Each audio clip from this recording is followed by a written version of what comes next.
അപ്പോൾ നമുക്ക് പഠിച്ചാലോ. ഹായ്, ഞാൻ അൻഫാസ് അഹമ്മദ്. എല്ലാവർക്കും പുതിയൊരു ക്ലാസ്സിലേക്ക് സ്വാഗതം. അപ്പോൾ നമ്മൾ fireman, CPO, woman CPO and assistant salesman പോലുള്ള എക്സാമുകൾക്ക് വേണ്ടിയുള്ള സീരീസ് നമ്മൾ തുടരാൻ പോവുകയാണ്. അപ്പോൾ ക്ലാസ് എല്ലാവരും നല്ല രീതിയിൽ തന്നെ കാണുക, പറയുന്ന കാര്യങ്ങളൊക്കെ ക്യാച്ച് ചെയ്തെടുക്കുക. അറിയാത്ത ഭാഗങ്ങളാണെങ്കിൽ മാർക്ക് ചെയ്ത് പോവുക. സംഭവം റിവിഷനാണ്, നിങ്ങൾ റിവിഷൻ ചെയ്ത് കൂടെ നിന്നാൽ മതി. എങ്കിലും നിങ്ങൾക്ക് ഏതെങ്കിലും അറിയാത്ത ഭാഗങ്ങൾ ഉണ്ടെങ്കിൽ ഈ റിവിഷൻ്റെ ഇടയിലും ഏതെങ്കിലും അറിയാത്ത ഭാഗങ്ങൾ നിങ്ങൾ കേൾക്കുകയാണെങ്കിൽ അതൊക്കെ മാർക്ക് ചെയ്ത് അതും കൂടി ഒന്ന് പഠിച്ച് സെറ്റാക്കിയിട്ട് പോവുക. അപ്പോൾ നമുക്ക് നേരെ നമ്മുടെ ക്ലാസ്സിലേക്ക് കിടക്കാം.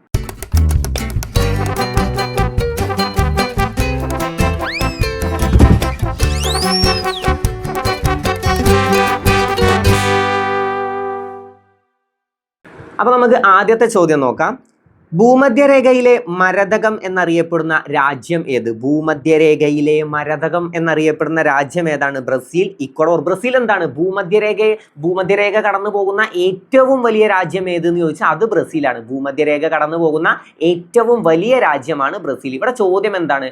ഭൂമധ്യരേഖയിലെ മരതകം എന്നറിയപ്പെടുന്ന രാജ്യം ഏതാണ്? ഭൂമധ്യരേഖ കടന്നു പോകുന്ന ഏഷ്യൻ രാജ്യം ഏതാണ്? ഒരേ ഒരു ഏഷ്യൻ രാജ്യമാണ് അല്ലേ? അതേതാണ്? അത് ഇന്തോനേഷ്യയാണ്. അതിൽ തന്നെ ഏഷ്യ ഉണ്ടല്ലോ, ഇന്തോനേഷ്യ, ഏഷ്യ. അത് വെച്ച് കണക്ട് ചെയ്യുക. ഓക്കെ, ഓപ്ഷൻ സി ആണ് നമ്മുടെ ഉത്തരം. അത് തന്നെയാണ് ഭൂമധ്യരേഖയിലെ മരതകം എന്നറിയപ്പെടുന്ന രാജ്യം. ഓക്കെ, എത്ര രാജ്യങ്ങളിലൂടെയാണ് ഭൂമധ്യരേഖ കടന്നു പോകുന്നത്? ഓക്കെ, എത്ര രാജ്യങ്ങളിലൂടെയാണ് കടന്നു പോകുന്നത്? 13 രാജ്യങ്ങളിലൂടെയാണ് ഭൂമധ്യരേഖ കടന്നു പോകുന്നത് അല്ലേ? 13 രാജ്യങ്ങളിലൂടെയാണ് ഭൂമധ്യരേഖ കടന്നു പോകുന്നത്. അതുപോലെ തന്നെ നമുക്ക് പഠിക്കാനുള്ള സംഭവമാണ് ഉത്തരായന രേഖ കടന്നു പോകുന്ന ഇന്ത്യൻ സംസ്ഥാനങ്ങൾ ഏതൊക്കെയാണ്. നമുക്ക് ഇതിൻ്റെ ഇടയിൽ കൂടെ അതും പഠിക്കാം. പക്ഷെ നമുക്കിപ്പോൾ ഭൂമധ്യരേഖ ഒന്ന് പറഞ്ഞു പോകാട്ടോ. ഭൂമധ്യരേഖയിലെ എല്ലാ രാജ്യങ്ങളും നിങ്ങൾ പഠിക്കൊന്നും വേണ്ട. അതിൽ ഇമ്പോർട്ടൻ്റ് ആയിട്ടുള്ള കുറച്ച് ഫാക്റ്റുകൾ ഞാൻ പറഞ്ഞുതരാം. അത് നിങ്ങളൊന്ന് മനസ്സിലാക്കി പോവുക. ഓക്കെ, അപ്പോൾ 13 രാജ്യങ്ങളിലൂടെയാണ് കടന്നു പോകുന്നത് എന്ന് പറഞ്ഞു. അതിൽ ഏറ്റവും വലിയ രാജ്യം ഏതാണ്?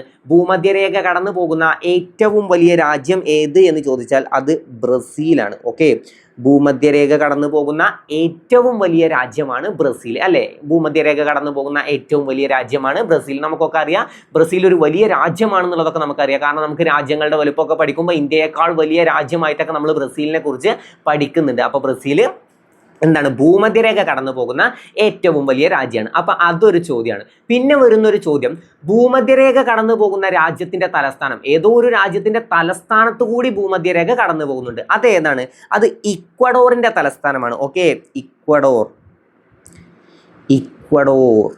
ഓക്കെ, ഇക്വഡോറിന്റെ തലസ്ഥാനമായിട്ടുള്ള ക്വിറ്റോ ആണ് ഇക്വഡോറിന്റെ തലസ്ഥാനം. അപ്പൊ അത് കിട്ടാൻ നമ്മൾ എന്ത് ചെയ്യും? ക്വിറ്റോ ആണ് ഇക്വഡോറിന്റെ തലസ്ഥാനം എന്ന് നമുക്ക് എങ്ങനെ ഓർത്തു വെക്കാം? ക്വിറ്റോ ഇക്വഡോറിന്റെ തലസ്ഥാനമാണെന്ന് ഓർത്തു വെക്കണ്ടേ? ഇക്വ ഉണ്ടല്ലോ, ഇക്വഡോർ, ക്വിറ്റോ. ഓക്കെ, അത് വെച്ചിട്ട് നമുക്ക് കണക്ട് ചെയ്യാം. ഇക്വ വെച്ച് കണക്ട് ചെയ്യാം. Ecuador, Quito. അപ്പോൾ ഭൂമധ്യരേഖ കടന്നു പോകുന്ന രാജ്യ തലസ്ഥാനം അല്ലെങ്കിൽ ഏത് രാജ്യത്തിന്റെ തലസ്ഥാനത്ത് കൂടിയാണ് ഭൂമധ്യരേഖ കടന്നു പോകുന്നത് എന്ന് ചോദിച്ചാൽ അത് ഇക്വഡോറിന്റെ തലസ്ഥാനമായിട്ടുള്ള ക്വിറ്റോയിലൂടെയാണ്. ആ സ്ഥലത്തിന് മറ്റൊരു പ്രത്യേകത കൂടിയുണ്ട്. ഭൂമധ്യരേഖ നമുക്കറിയാം അതൊരു സാങ്കല്പിക രേഖയാണ് അല്ലേ? അത് ശരിക്കുള്ളൊരു രേഖ ഒന്നുമല്ല, ഒരു സാങ്കല്പിക രേഖയാണ്. അപ്പോൾ നമ്മൾ അത് ഒരു സ്ഥലത്ത് മാർക്ക് ചെയ്ത് വെക്കണ്ടേ അല്ലേ? നമുക്ക് അറിയാൻ കഴിയണ്ടേ ഇതാണ് ഭൂമധ്യരേഖ എന്നുള്ളത്. അപ്പോൾ നമ്മൾ ഈ സാങ്കല്പിക രേഖ ഒരു സ്ഥലത്ത് മാർക്ക് ചെയ്ത് വെക്കണം. അപ്പോൾ ഭൂമധ്യരേഖ മാർക്ക് ചെയ്തിട്ടുള്ള ഒരേ ഒരു സ്ഥലമാണ് ക്വിറ്റോ. ഓക്കെ, ഇക്വഡോറിന്റെ തലസ്ഥാനമായിട്ടുള്ള ക്വിറ്റോയിലാണ് ഭൂമധ്യരേഖ മാർക്ക് ചെയ്തിട്ടുള്ളത്. അതായത് വരച്ചു വെച്ചിട്ടുള്ളത് എവിടെയാണ്? ഇക്വഡോറിന്റെ തലസ്ഥാനമായിട്ടുള്ള ക്വിറ്റോയിലാണ്. അപ്പോൾ അതും ജസ്റ്റ് ഒന്ന് അറിഞ്ഞു വെക്കുക. ഓക്കെ, ഇനി ഏക ഏഷ്യൻ രാജ്യം ഏതെന്ന് ചോദിക്കും അല്ലേ? ഭൂമധ്യരേഖ കടന്നു പോകുന്ന ഏക ഏഷ്യൻ രാജ്യം ഏതെന്ന് ചോദിച്ചാൽ അതേതാണ്? അത് ഇന്തോനേഷ്യ.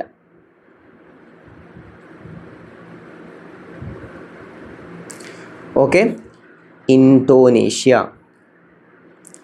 എന്താണ് അറിയപ്പെടുന്നത്? ഭൂമധ്യരേഖയിലെ മരതകം എന്നറിയപ്പെടുന്ന രാജ്യം ഏത് എന്ന് ചോദിച്ചാലും അതേതാണ്? ഇന്തോനേഷ്യയാണ്. ഭൂമധ്യരേഖയിലെ മരതകം. ഓക്കെ, ഭൂമധ്യരേഖയിലെ മരതകം എന്നറിയപ്പെടുന്ന ഏതാണ്? ഭൂമധ്യരേഖയിലെ മരതകം എന്നറിയപ്പെടുന്ന രാജ്യമാണ് ഇന്തോനേഷ്യ. അപ്പോൾ ഓക്കെ ആണല്ലോ. ഭൂമധ്യരേഖ ഇന്ത്യയിലൂടെ കടന്നു പോകുന്നില്ല കേട്ടോ, അഥവാ സ്റ്റേറ്റ്മെന്റ് ആയിട്ട് വരികയാണ്.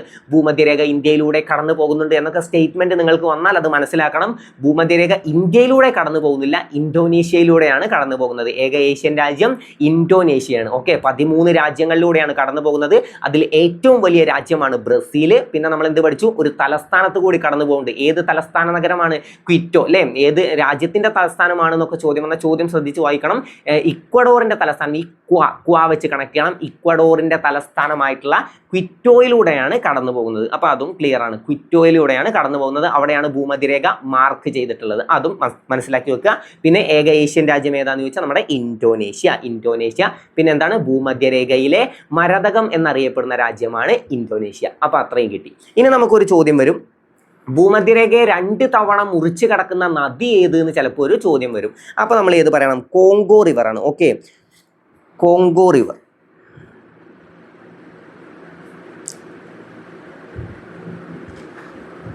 കോങ്കോ റിവർ ആണേ. എന്താ റെഡി ആയില്ല.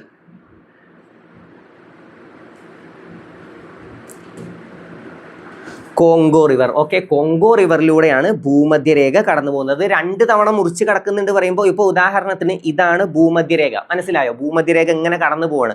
അപ്പൊ ഈ നദി അതിലൂടെ വന്നിട്ട് ഇതിലൂടെ അങ്ങനെ പോവാണ്. അപ്പൊ 2 തവണ ഭൂമധ്യരേഖയെ മുറിച്ച് കടക്കുന്ന നദി ഏത് എന്ന് ചോദിച്ചാൽ അത് കോങ്കോ നദിയാണ്. ഓക്കെ, കോങ്കോ റിവർ ആണ് 2 തവണ ഭൂമധ്യരേഖയെ മുറിച്ച് കടക്കുന്നത്. അപ്പൊ എന്തൊക്കെ നമ്മൾ പഠിച്ചു?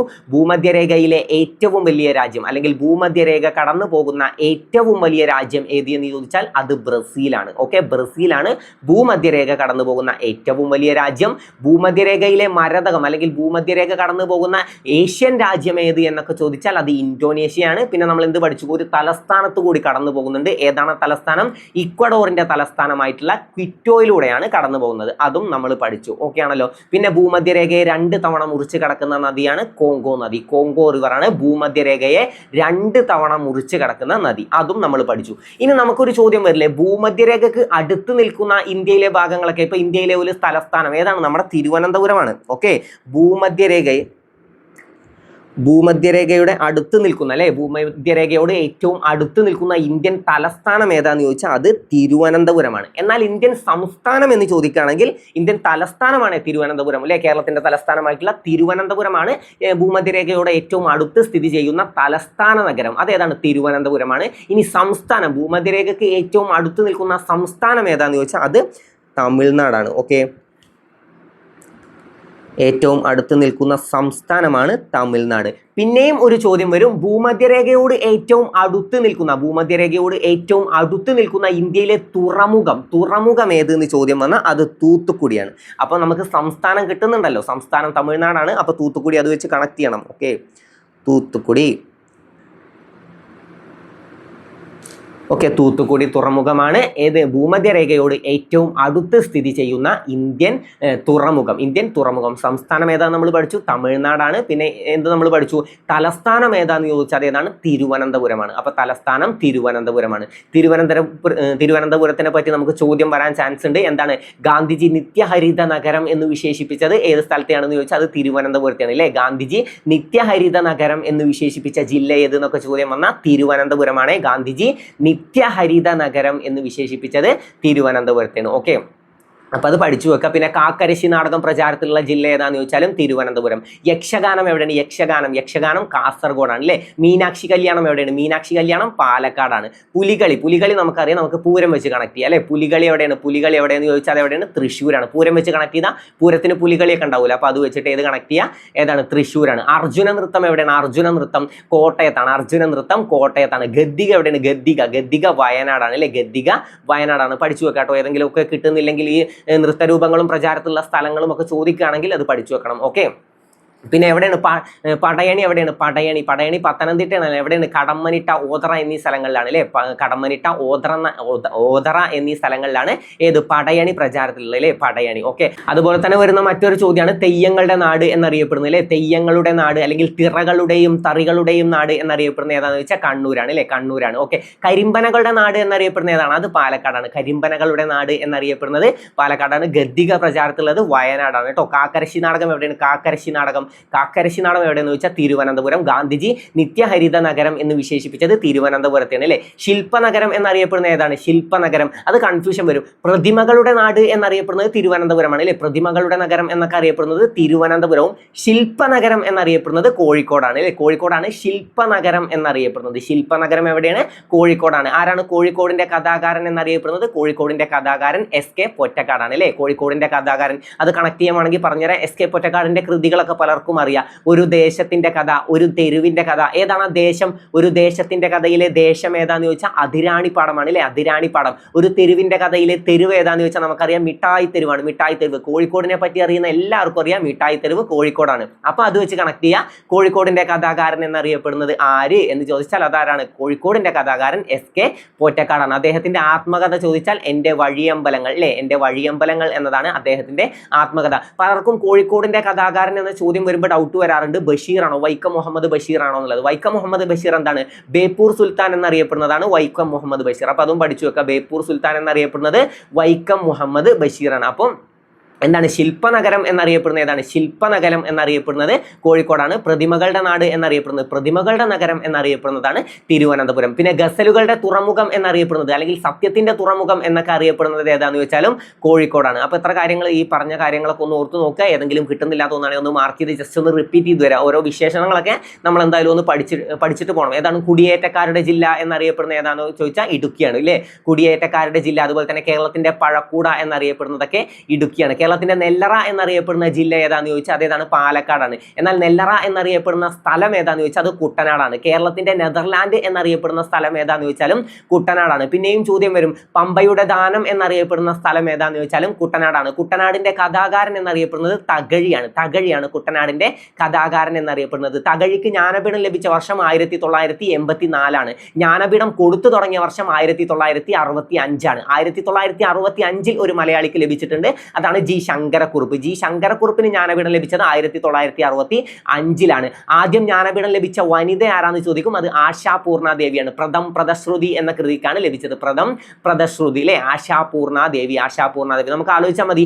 ആദ്യമായിട്ടൊരു വനിത എനിക്ക് ലഭിക്കണം എന്ന് ആശ ഉണ്ട് അല്ലെ? ആശ. അപ്പൊ ആശാപൂർണാദേവി അത് വെച്ചിട്ട് കണക്ട് ചെയ്യുക. അപ്പൊ എല്ലാതും ഒന്ന് ഓർത്ത് നോക്കുക. ജ്ഞാനപീഠമൊക്കെ എന്തായാലും പഠിച്ചിട്ട് വേണം. നമ്മൾ പല ക്ലാസ്സുകളിലായിട്ട് റിവൈസ് ചെയ്ത് നിങ്ങൾക്ക് പലർക്കും അത് ഇൻജക്ട് ചെയ്ത് തന്നതാണ്. അപ്പോൾ അത് പഠിച്ചിട്ട് പോവാം. ഇനി കേൾക്കാത്തവരാണെങ്കിൽ നിങ്ങൾ എനിക്കൊന്ന് കമന്റ് ചെയ്ത് തന്നാൽ മതി. നമ്മൾ ഈ ക്ലാസ്സിന്റെ ഇതിൻ്റെ അടുത്ത സെഷൻ ഇടുമ്പോൾ അതിൽ നമുക്ക് വേണമെങ്കിൽ ജ്ഞാനപീഠം ഉൾപ്പെടുത്താം. കാരണം അത്രയ്ക്ക് ഇമ്പോർട്ടൻ്റ് ആയതുകൊണ്ടാണ് പിന്നെയും നിങ്ങളോട് ഇത് പറയുന്നത്. അത്രത്തോളം ഇമ്പോർട്ടൻ്റ് ആയിട്ട് നിങ്ങൾ പഠിക്കണം. അതുപോലെ തന്നെ നോബൽ സമ്മാനം അല്ലെ? നോബൽ സമ്മാനം നേടിയ ഇന്ത്യക്കാരൊക്കെയാണ് നമ്മൾ പഠിക്കണം. പ്രധാനമായിട്ടും 1998 നേടിയ അമർത്യ സെൻ അല്ലെ? സാമ്പത്തിക ശാസ്ത്രത്തിന് നേടിയതാണ് അമർത്യ സെൻ. തീർച്ചയായിട്ടും പഠിച്ചു വെക്കണം. നമ്മളിപ്പോൾ ഒരു മാരത്തോൺ ചെയ്തപ്പോൾ അല്ലെ? നമ്മൾ മുമ്പ് ലാബ് അസിസ്റ്റന്റിന്റെ മാരത്തോൺ ചെയ്തപ്പോൾ അതിൽ ഉൾപ്പെടുത്തിയിട്ടുണ്ട്. അപ്പോൾ അത് പഠിക്കാത്തവരാണെങ്കിൽ തീർച്ചയായും പഠിക്കുക. അപ്പോൾ കാണാത്തവരാണെങ്കിൽ തീർച്ചയായും കാണുക. ഇനി ഏതെങ്കിലും ക്ലാസ്സുകൾ നിങ്ങൾക്ക് ആവശ്യമുണ്ടെന്നുണ്ടെങ്കിൽ തീർച്ചയായിട്ടും കമന്റ് ചെയ്യുക. ക്ലാസ്സുകളൊക്കെ നമ്മൾ ഉൾപ്പെടുത്തി കൊണ്ടുപോകും. പിന്നെ ഓരോ ക്ലാസ്സുകൾ സിംഗിളായിട്ട് ഇതുപോലെ മാരത്തോണിൽ ഉൾപ്പെടുത്തിയിട്ടല്ലാതെ സിംഗിളായിട്ട് നിങ്ങൾക്ക് ഏതെങ്കിലും ക്ലാസ്സുകൾ വേണമെന്ന് ആവശ്യമുണ്ടെങ്കിൽ തീർച്ചയായിട്ടും കമന്റ് ചെയ്യുക. നിങ്ങളുടെ കമന്റുകളൊക്കെ ഞാൻ പരിഗണിക്കുന്നതാണ്. നല്ല ക്ലാസ്സുകൾ നോക്കി ഞാൻ തീർച്ചയായിട്ടും ഈ അടുത്ത് തന്നെ കൊണ്ടുവരും. അപ്പോൾ എല്ലാവരും കമന്റ് ചെയ്യുക. അപ്പോൾ ഈ റിപ്പീറ്റ് ചെയ്ത് പോകുമ്പോൾ ഏതെങ്കിലുമൊക്കെ ഓർമ്മ നിൽക്കുന്നില്ലെങ്കിൽ അത് ഏതൊക്കെയാണെന്ന് കണ്ടുവെച്ച് അതൊക്കെ ഒന്ന് നല്ല രീതിയിൽ റിവൈസ് ചെയ്ത് പോകട്ടെ, അല്ലെങ്കിൽ ഒന്ന് പെർഫെക്റ്റ് ആക്കിയിട്ട് പോവാം. ഓക്കെ, അപ്പോൾ നമ്മൾ അതുവരെ പഠിച്ചു. അപ്പോൾ ഏകദേശം ഭൂമധ്യരേഖ ഏകദേശം ക്ലിയർ ആയിട്ടുണ്ട്. ഭൂമധ്യരേഖ കടന്നു പോകുന്ന ഏറ്റവും വലിയ രാജ്യമാണ് ബ്രസീൽ. തലസ്ഥാനമാണ് ഇക്വഡോറിന്റെ തലസ്ഥാനമായിട്ടുള്ള ക്വിറ്റോ. അവിടെയാണ് മാർക്ക് ചെയ്ത് വെച്ചിട്ടുള്ളത്. നമ്മൾ പറഞ്ഞു അവിടെയാണ് വരച്ചു വെച്ചിട്ടുള്ളത്. പിന്നെ നമ്മൾ എന്ത് പഠിച്ചു? ഭൂമധ്യരേഖ കടന്നു പോകുന്ന ഏഷ്യൻ രാജ്യം ഏതാന്ന് ചോദിച്ചാൽ ഇന്തോനേഷ്യ. ഭൂമധ്യരേഖയിലെ മരതകം എന്നറിയപ്പെടുന്ന രാജ്യമാണ് ഇന്തോനേഷ്യ. പിന്നെ നമ്മൾ പഠിച്ചു ഭൂമധ്യരേഖയെ 2 തവണ മുറിച്ച് കിടക്കുന്ന നദിയാണ് ഏതാണ്? കോങ്കോ റിവറാണ് അല്ലെ? കോങ്കോ നദിയാണ് ഭൂമധ്യരേഖയെ 2 തവണ മുറിച്ച് കിടക്കുന്നത്. പിന്നെ ഭൂമധ്യരേഖയോട് ഏറ്റവും അടുത്ത് സ്ഥിതി ചെയ്യുന്ന ഇന്ത്യൻ തലസ്ഥാന നഗരം ഏതാന്ന് ചോദിച്ചാൽ അത് തിരുവനന്തപുരം, നമ്മുടെ തിരുവനന്തപുരം. പിന്നെ നമ്മൾ എന്ത് പഠിക്കണം? സംസ്ഥാനം ഏതാന്ന് ചോദിച്ചാൽ കേരളമല്ല, തമിഴ്നാടാണ്. ഭൂമധ്യരേഖയോട് ഏറ്റവും അടുത്ത് സ്ഥിതി ചെയ്യുന്ന ഏതാണ് സംസ്ഥാനം ഏതാന്ന് ചോദിച്ചാൽ തമിഴ്നാട്. പിന്നെ തുറമുഖം ഏതാന്ന് ചോദിച്ചാൽ തൂത്തുക്കുടി തുറമുഖം. അപ്പോൾ അതൊക്കെ ജസ്റ്റ് ഒന്ന് അറിഞ്ഞു വെക്കാം. അപ്പോൾ ഭൂമധ്യരേഖ ഏകദേശം ക്ലിയർ ആയി. ഇനി നമുക്ക് അടുത്ത ചോദ്യം നോക്കാം. ഹായ്, നിങ്ങളിൽ പലരുടെയും ആവശ്യപ്രകാരം നിങ്ങൾക്ക് കൂടി ഉപകരിക്കുന്ന ഒരു കാര്യമാണ് ഞാൻ പറയാൻ പോകുന്നത്. അപ്പോൾ ഈ കാര്യം മുഴുവനായും കേൾക്കാൻ ശ്രമിക്കുക. നല്ലൊരു സർക്കാർ ജോലി സ്വപ്നം കണ്ട് അതിനുവേണ്ടി തയ്യാറെടുക്കുന്ന ഒരു ഉദ്യോഗാർത്ഥിയല്ലേ നിങ്ങൾ? അപ്പോൾ ദിവസവും ഒരു 10-20 മിനിറ്റ് മാറ്റി വെക്കാൻ നിങ്ങൾ തയ്യാറല്ലേ? എങ്കിൽ അങ്ങനെയുള്ളവർക്ക് വേണ്ടിയിട്ട് നമ്മൾ ഈ ഓഗസ്റ്റിൽ വാട്സപ്പിലൂടെ ഒരു പുതിയ ബാച്ച് സ്റ്റാർട്ട് ചെയ്യുന്നുണ്ട്. ബാച്ച് ഒഫീഷ്യലി സ്റ്റാർട്ട് ചെയ്യുന്നത് ഓഗസ്റ്റിലാണെങ്കിലും ആദ്യം ജോയിൻ ചെയ്യുന്ന 100 ആളുകൾക്ക് 99 രൂപ ഫീസിൽ ജൂൺ, ജൂലൈ, ഓഗസ്റ്റ് മാസങ്ങളിൽ ബാച്ചിൽ അംഗമാവാവുന്നതാണ്. അതിനുശേഷം ജോയിൻ ചെയ്യുന്ന ആളുകൾക്ക് 150 രൂപ ഫീസിലും ബാച്ചിൽ അംഗത്വം എടുക്കാവുന്നതാണ്. ഓഗസ്റ്റിലാണ് നമ്മൾ പഠനം ആരംഭിക്കുന്നതെങ്കിലും അതിന് മുന്നോടിയായി ജൂൺ, ജൂലൈ മാസങ്ങളിൽ നിങ്ങൾക്ക് വരാനിരിക്കുന്ന ഓരോ പരീക്ഷകൾക്കും വേണ്ട ടിപ്സ്, അതുപോലെ തന്നെ ഹോട്ട് ടോപ്പിക്സ്, ഏറ്റവും ഇമ്പോർട്ടൻ്റ് ആയിട്ട് നിങ്ങൾ എന്തായാലും പഠിച്ചിരിക്കേണ്ട ടോപ്പിക്കുകൾ, കറണ്ട് അഫയേഴ്സിലെ ഏറ്റവും ഇമ്പോർട്ടൻ്റ് ആയിട്ടുള്ള ടോപ്പിക്കുകൾ, ഓരോ പരീക്ഷകൾക്ക് മുമ്പും നിങ്ങൾക്ക് വേണ്ട മോട്ടിവേഷൻ, അങ്ങനെയുള്ളതെല്ലാം നിങ്ങൾക്ക് ഗ്രൂപ്പിൽ നിന്ന് ലഭിക്കുന്നതാണ്. അപ്പോൾ ബാച്ചിൽ ജോയിൻ ചെയ്യാൻ താല്പര്യമുള്ളവർ എത്രയും പെട്ടെന്ന് തന്നെ സ്ക്രീനിൽ കാണുന്ന നമ്പറിൽ വാട്സപ്പ് ബാച്ച് എന്ന് മെസ്സേജ് ചെയ്യുക. എന്താണ് ഒലേറി കൾച്ചർ? ഒലേറി കൾച്ചർ എന്താണ്? മുയൽ വളർത്തൽ, പട്ടുനൂൽപ്പുഴു കൃഷി, പിന്നെ പച്ചക്കറി കൃഷി, തേനീച്ച വളർത്തൽ. എന്താണ് ഒലേറി കൾച്ചർ? നമുക്കിത് കോഡിലൂടെ ഇന്ന് തന്നെ ഇത് സെറ്റാക്കിയിട്ട് പോവാം. ശാസ്ത്രീയ കൃഷി രീതികളാണ് ഇവിടെ കൊടുത്തിട്ടുള്ളത്. അപ്പോൾ ഇന്ന് നമുക്ക് കോഡുകളൊക്കെ പറഞ്ഞ് ഏകദേശം സെറ്റാക്കിയിട്ട് തന്നെ പോവാം. ആരും ടെൻഷനൊന്നും അടിക്കണ്ട. കണ്ടിട്ട് ഇങ്ങനത്തെ പേരുകളൊക്കെ എങ്ങനെ ഓർത്ത് വെക്കാം? നമുക്ക് എങ്ങനെയെങ്കിലും ഓർത്ത് വെക്കാം. ഞാൻ ഇൻജെക്ട് ചെയ്ത് തരാം. ഓക്കെ, ഞാൻ വാക്ക് തന്നല്ലോ. അപ്പോൾ എന്തായാലും നമ്മൾ ഇന്നത്തെ ക്ലാസ്സിൽ ഏകദേശം ശാസ്ത്രീയ കൃഷി രീതികൾ ഇനി ചോദ്യം വന്ന ഒരു സംശയമില്ലാത്ത രീതിയിൽ തന്നെ നമ്മൾ ആൻസർ ചെയ്യും. ആ ഒരു ഉറപ്പ് ഞാൻ നിങ്ങൾക്ക് തരാം. അപ്പോൾ നമുക്ക് നോക്കാം. എന്താണ് ഒലേറി കൾച്ചർ എന്നാണ് ചോദ്യം. അത് പച്ചക്കറി കൃഷിയാണ്. ഓപ്ഷൻ സി പച്ചക്കറി കൃഷിയാണ് ഒലേറി കൾച്ചർ. ഒലേറി കൾച്ചർ പച്ചക്കറി കൃഷിയാണ്. ഇനി ഓരോന്നും നമുക്ക് കോഡൊക്കെ ഉൾപ്പെടുത്തി നോക്കാം. ഒലേറി കൾച്ചർ, ഒലേറി, ഒലേറി. ആ ലേറി എന്ന വാക്കിൽ നിങ്ങൾക്ക് എന്തെങ്കിലും വേറെ കണക്ട് ചെയ്യാൻ പറ്റുന്നുണ്ടോ? ഒലേറി, അവിടെ ലോറി കണക്ട് ചെയ്യണേ. ഒലേറി എന്നത് കണ്ടാൽ തന്നെ O lorry. Okay, O lorry, അങ്ങനെ കണക്ട് ചെയ്താൽ മതി. ഒലേറി എന്ന് പറഞ്ഞാൽ ഓ ലോറി, അങ്ങനെ കണക്ട് ചെയ്താൽ മതി. ഓക്കെ, അപ്പോൾ എന്താണ് വേറെ സംസ്ഥാനങ്ങളിൽ നിന്നും, ഉദാഹരണത്തിന് തമിഴ്നാട്, കർണാടക പോലുള്ള സംസ്ഥാനങ്ങളിൽ നിന്നും നമ്മുടെ നാട്ടിലേക്ക് പച്ചക്കറി കൊണ്ടുവരുന്നത് എങ്ങനെയാണ്? വേറെ സംസ്ഥാനത്ത് നിന്നും നമുക്ക് പച്ചക്കറി കൊണ്ടുവരുമല്ലോ നമ്മുടെ കേരളത്തിലേക്ക്. കുറേ പച്ചക്കറി നമുക്ക് അന്യ സംസ്ഥാനത്ത് നിന്നും ലഭിക്കുന്നുണ്ട്. അതെങ്ങനെയാണ് അവർ കൊണ്ടുവരാറ്? ഓട്ടോറിക്ഷയിലല്ലോ, എന്തിലാണ്? ലോറിയിലാണ് അല്ലേ? ഓട്ടോറിക്ഷയിലല്ല, ലോറിയിലാണ്. ലോറി. Okay, lorry. ഈ ലോറി വെച്ച് നിങ്ങൾ എന്തിനെ കണക്ട് ചെയ്യണം? ഒലേറി. ഓക്കെ, ഒലേറി. അപ്പോൾ ഒലേറി കൾച്ചർ പച്ചക്കറി കൃഷിയാണ്, നമുക്ക് അങ്ങനെ കണക്ട് ചെയ്യാം. ഒലേറി കൾച്ചർ പച്ചക്കറി കൃഷി. ഒലേറി ലോറി. ലോറി എന്താണ്? പച്ചക്കറി കൊണ്ടുവരാൻ അന്യ സംസ്ഥാനത്ത് നിന്നും പച്ചക്കറി. ഇനി ലോറി എന്ന് കണക്ട് ചെയ്യാൻ പച്ചക്കറി എന്ന് മാത്രം ഓർത്ത് വെച്ചാൽ മതി. ഓക്കെ, തേനീച്ചനൊന്നും ലോറിയിലിട്ട് കൊണ്ടുവരില്ല. തേനീച്ച കൃഷിയൊക്കെ വേറെയാണ്, നമുക്ക് പഠിക്കാട്ടോ. ഓക്കെ, തേനീച്ച വളർത്തലൊക്കെ നമുക്ക് വേറെ തന്നെ പഠിക്കാം. അത് നമുക്ക് നോക്കാം. ഓക്കെ, അപ്പോൾ ഇതെന്താണ്? ലോറി, ഒലേറി. അപ്പോൾ കിട്ടിയല്ലോ, ലോറി, ഒലേറി. ഇനി അടുത്ത് നമുക്ക് പഠിക്കാനുള്ളത് സെറി കൾച്ചർ. സെറി കൾച്ചർ. ഓക്കെ, മാർക്ക് ചെയ്ത് വെച്ചോട്ടോ. സെറി കൾച്ചർ എന്താണ്? സെറി കൾച്ചർ പട്ടുനൂൽപ്പുഴു വളർത്തലാണ്. ഓക്കെ, പട്ടുനൂൽപ്പുഴു. പട്ടുനൂൽപ്പുഴു എന്താണ്? സെറി കൾച്ചർ. സെറി കൾച്ചർ അത് നമുക്ക് എങ്ങനെ കണക്ട് ചെയ്യാം? സെറി, പട്ടു രണ്ടും പാടെ കണക്ട് ചെയ്തിട്ട് നമുക്കൊരു സാധനം വെച്ചൂടെ? എന്താണ്? പട്ടു. സെറി എന്നതിനെ സാരി എന്നാക്കുക. സെറി, സാരി. പട്ടു സാരി, സെറി കൾച്ചർ. പട്ടു സാരി, സെറി. ഓക്കെ, സെറി എന്ന് കാണുമ്പോൾ അത് സാരിയാണെന്ന് ഓർമ്മ വരണം. അപ്പോൾ സെറി, സാരി, പട്ടു സാരി, പട്ടുനൂൽപ്പുഴു. പട്ടുനൂൽപ്പുഴു കൃഷിയാണ് ഏത്? സെറി കൾച്ചർ എന്നറിയപ്പെടുന്നത്. സെറി കൾച്ചർ പട്ടുനൂൽപ്പുഴു. ഓക്കെ, സെറി കൾച്ചർ പട്ടുനൂൽപ്പുഴു. സെറി കൾച്ചർ, സെറി പട്ടു സാരി. ഓക്കെ, സെറി പട്ടു സാരി, പട്ടു സെറി സാരി, സാരി സെറി, സാരി സെറി. ഓക്കെ, അപ്പോൾ അങ്ങനെ കണക്ട് ചെയ്യുക. സാരി, സെറി. അപ്പോൾ പട്ടുനൂൽപ്പുഴു കൃഷിയാണ് സെറി കൾച്ചർ എന്നറിയപ്പെടുന്നത്. ഓക്കെ, ഇനി നമുക്ക് ഏതാണ് പഠിക്കാൻ? വെർമി കൾച്ചർ അല്ലേ? Vermi culture. Vermi culture. Vermi culture. Vermi എന്ന് പറയുമ്പോൾ, വേം എന്ന് പറയുമ്പോൾ നമുക്ക് എന്താ ഓർമ്മ വരിക? പുഴുവിനൊക്കെ ഓർമ്മ വരും അല്ലേ? വേം എന്ന് പറയുമ്പോൾ പുഴുക്കളെയാണ് നമുക്ക് മൈൻഡിൽ വരിക. പുഴുക്കളെ മൈൻഡിൽ വരണം വേം അല്ലേ? വെർമി കൾച്ചർ എന്ന് പറയുമ്പോൾ ഏതാണ്? വെർമി കൾച്ചർ എന്ന് പറയുമ്പോൾ ഏതാണ്? മണ്ണിരയാണ്. മണ്ണിര. അപ്പോൾ നമുക്കൊരു പുഴുവിൻ്റെ ഇത് വന്നില്ലേ? ഓക്കെ, അപ്പോൾ വെർമി കൾച്ചർ അതിൽ തന്നെ ഉണ്ട്, മണ്ണിര. അപ്പോൾ അത് അതിൽ നിന്ന് തന്നെ കിട്ടും. ഓക്കെ, മണ്ണിരയാണ് നമ്മുടെ ഉത്തരം, മണ്ണിര. ഓക്കെ, അപ്പോൾ വെർമി കൾച്ചർ എന്ന് പറയുന്നത് ഏതാണെന്ന് ചോദിച്ചാൽ, വെർമി കൾച്ചർ ഏതിൻ്റെ ശാസ്ത്രീയ കൃഷി രീതിയാണെന്ന് ചോദിച്ചാൽ മണ്ണിര. ഓക്കെ, മണ്ണിര. മണ്ണിര വളർത്തലാണ് വെർമി കൾച്ചർ. വെർമി കൾച്ചർ, മണ്ണിര. മണ്ണിര. അപ്പോൾ വേം എന്ന് പറയുമ്പോൾ നമുക്ക് എന്ത് ഓർമ്മ വരും? നമുക്ക് പുഴുക്കളെ ഓർമ്മ വരുന്നു. കണക്ട് ചെയ്താൽ മണ്ണിരയുടെ ഒരു ചിത്രമൊക്കെ മനസ്സിൽ ഇങ്ങനെ ആലോചിച്ചാൽ മതി. അപ്പോൾ നമുക്ക് കിട്ടും. ഓക്കെ, അപ്പോൾ നമുക്ക് അടുത്തത് നോക്കാം. PC culture. അതൊക്കെ നമുക്ക് നല്ല രസത്തിൽ പഠിക്കാം കേട്ടോ. PC culture. പിസി കൾച്ചർ എന്താണ്? മത്സ്യകൃഷിയാണ്. മത്സ്യകൃഷി. പിസി കൾച്ചർ മത്സ്യകൃഷി. പിസി കൾച്ചർ മത്സ്യകൃഷി. പിസി കൾച്ചർ എന്താണ്? മത്സ്യകൃഷി. നമുക്കറിയാം മത്സ്യം എന്താണ്? മത്സ്യം മീനാണല്ലേ? അതൊന്നും പറയേണ്ട ആവശ്യമില്ല. മത്സ്യം. ഈ മീനിനെ നമ്മൾ എങ്ങനെയാണ് തിന്നുക? മീൻ അങ്ങനെ എടുത്ത് വയലിടൂലല്ലോ, മുള്ളൊക്കെ കൊള്ളി ചത്തുപോകും. ഓക്കെ, അപ്പോൾ മീനിനെ നമ്മൾ എങ്ങനെ തിന്നും? പിച്ചിട്ടല്ലേ തിന്നുക. അപ്പോൾ പിച്ചി, പിസി. ഓക്കെ, പിസി, പിച്ചി, മത്സ്യം. അപ്പോൾ പിച്ചി തിന്നാന്ന് ആലോചിച്ച് എന്ത് കിട്ടും? പിസി. ഓക്കെ, പിച്ചി, പിസി, പിച്ചി, പിസി. അപ്പോൾ പിച്ചി എന്ന് ആലോചിച്ചാൽ നമുക്ക് എന്ത് കിട്ടും? മത്സ്യം. പിച്ചി തിന്നാന്ന് ആലോചിച്ചാൽ പിസി കൾച്ചർ. പിസി കൾച്ചർ എന്താണ്? മത്സ്യകൃഷിയാണ്. മത്സ്യകൃഷിയാണ് പിസി കൾച്ചർ. അപ്പോൾ ഞാൻ പിച്ചൽ വെച്ചിട്ട് മുമ്പൊരു കാര്യം ഞാൻ പറഞ്ഞു തന്നിട്ടുണ്ട്, ഓർമ്മ ഉണ്ടോ? ഇങ്ങനെ പിടിച്ചിട്ടല്ലേ നമ്മൾ പിച്ചുക? യു പോലെ പിടിച്ചിട്ടാണ് പിച്ചുക. അപ്പോൾ അത് വെച്ച് നമുക്ക് എന്തിനെ കണക്ട് ചെയ്യുക? യുറേനിയത്തിൻ്റെ അയിരാണ് പിച്ച് ബ്ലൻഡ് അല്ലേ? യുറേനിയത്തിൻ്റെ അയിരാണ് പിച്ച് ബ്ലൻഡ്. അയിരുകൾ നമ്മൾ പഠിക്കുമ്പോൾ പറഞ്ഞിട്ടുണ്ടായിരുന്നു. അലുമിനിയം ബോക്സ് എന്ന് ആലോചിച്ചാൽ അലുമിനിയത്തിൻ്റെ അയിരാണ് ബോക്സൈറ്റ് എന്ന് നമുക്ക് കിട്ടും. അതുപോലെ തന്നെ യു പോലെ പിടിച്ച യുറേനിയത്തിൻ്റെ അയിരാണ് പിച്ച് ബ്ലെൻഡ്. പിന്നെ ഏറ്റവും ചെറിയ ഗ്രഹമാണ് മെർക്കുറി എന്ന് നമ്മൾ പഠിച്ചിട്ടുണ്ടായിരുന്നു. മെർക്കുറിയാണ് ഏറ്റവും ചെറിയ ഗ്രഹം. അത് വെച്ച് കണക്ട് ചെയ്താൽ മെർക്കുറി ചെറിയ ഗ്രഹത്തിന് നമ്മൾ എന്ത് പറയും? സിന്നത് എന്ന് പറയും അല്ലേ. അപ്പോൾ മെർക്കുറിയുടെ അയിരാണ് സിന്നബാർ. അതൊക്കെ നമ്മൾ പഠിച്ചിട്ടുണ്ടായിരുന്നു, ഓർത്ത് വെക്കുക കേട്ടോ. ഓക്കെ, നിങ്ങൾക്ക് നീ കിട്ടിയിട്ടില്ലെങ്കിൽ നിങ്ങൾ കമൻറ്റ് ചെയ്യുക, നമുക്ക് എന്തായാലും അതിൻ്റെ ക്ലാസ്സുകൾ ചെയ്യാം. അപ്പോൾ മത്സ്യകൃഷി എന്താണ്? പിച്ച് തിന്ന മത്സ്യത്തിനെ പിച്ച് തിന്ന പിസി കൾച്ചർ. ഓക്കെ, ഇനി മാരി കൾച്ചർ അതൊക്കെ ഇന്നത്തെ കാലത്ത് സുഖമായി കിട്ടുന്ന ഒരു കാര്യം കേട്ടോ, മാരി കൾച്ചർ.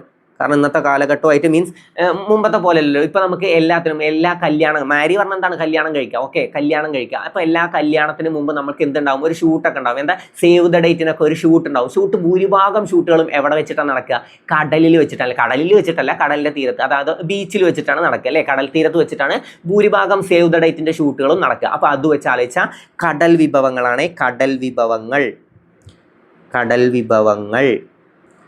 ഓക്കെ, അപ്പോൾ മാരി കൾച്ചർ എന്ന് പറഞ്ഞാൽ വേഗം കല്യാണം കഴിക്കുക, അതിനു മുമ്പ് സേവ് ദ ഡേറ്റ് ഷൂട്ട് ചെയ്യുക. എവിടെ വെച്ചിട്ടാണ്?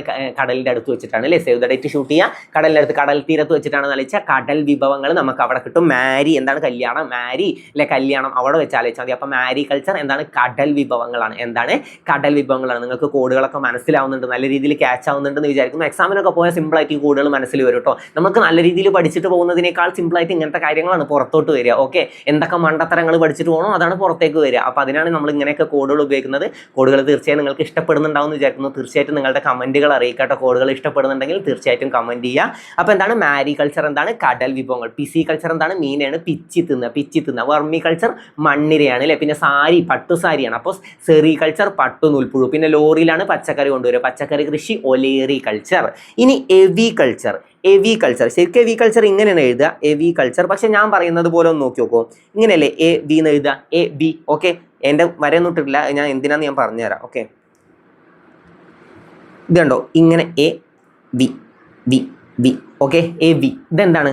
പക്ഷികളല്ലേ. ഓക്കെ, പക്ഷികളല്ലേ. ഇത് ഈ ബി നമ്മൾ പണ്ട് ഇങ്ങനെ സൂര്യനൊക്കെ വരച്ച്, ഇതിങ്ങനെ പണ്ട് ചെറുപ്പത്തിലൊക്കെ സൂര്യനും പിന്നെ അവിടെ ഒരു മലയൊക്കെ വരച്ച് അതിൻ്റെ അടുത്ത് ഇങ്ങനെ പക്ഷികളെ വരക്കും അല്ലേ. അത് വി പോലെയാണ് വരക്കുക. കൃത്യം നമ്മൾ വി പോലെ വരച്ചാലാണ് അവിടെ കാക്കകളൊക്കെ ഇങ്ങനെ പറന്നു വരുന്നത് കാണാം. ഓക്കെ, അപ്പോൾ പക്ഷികളെ വരക്കാൻ നമ്മൾ എന്ത് ചെയ്യും? വി പോലെ വരക്കും. അപ്പോൾ A V. Okay, A V അത് വെച്ച് കണക്ട് ചെയ്ത് എന്താണ്? പക്ഷി വളർത്തലാണ്. ഓക്കെ, പക്ഷി വളർത്തലാണ് എവി കൾച്ചർ. പക്ഷി വളർത്തൽ, എവി കൾച്ചർ. ഓർത്ത് വെക്കണേ, എവി ഇതെങ്ങനെ വി എന്നാലോചിച്ചാൽ മതി കേട്ടോ. വി ഇത് നിങ്ങൾക്ക് ഇനി എന്താണ് പക്ഷിയെ പോലെ തോന്നുന്നില്ലെങ്കിലും ഓർത്ത് വെക്കുക. അങ്ങനെ പക്ഷി എ വി പോലെയാണ് നമ്മൾ പക്ഷികളെ വരക്കുക എന്നുള്ളത് ഓർത്ത് വെച്ചാൽ മതി. ഇങ്ങനെ സൂര്യനൊക്കെ വരച്ച് അവിടെ നിന്ന് മലകളൊക്കെ വന്ന് മലകളുടെ ഇടയിലൂടെ ഇങ്ങനെ പക്ഷികൾ ഇങ്ങനെ പറന്നു വരുന്നത് നമ്മൾ വരക്കും. ഓക്കെ, അപ്പോൾ പക്ഷികളായിട്ട് ഇങ്ങനെ കണക്ട് ചെയ്യുക. അപ്പോൾ എന്ത് കിട്ടും? എ വി പക്ഷി വളർത്തൽ. ഓക്കെ, പക്ഷി വളർത്തലാണ് എ വി കൾച്ചർ. ഇനി അവസാനമായി ഹോർട്ടിക്കൾച്ചർ.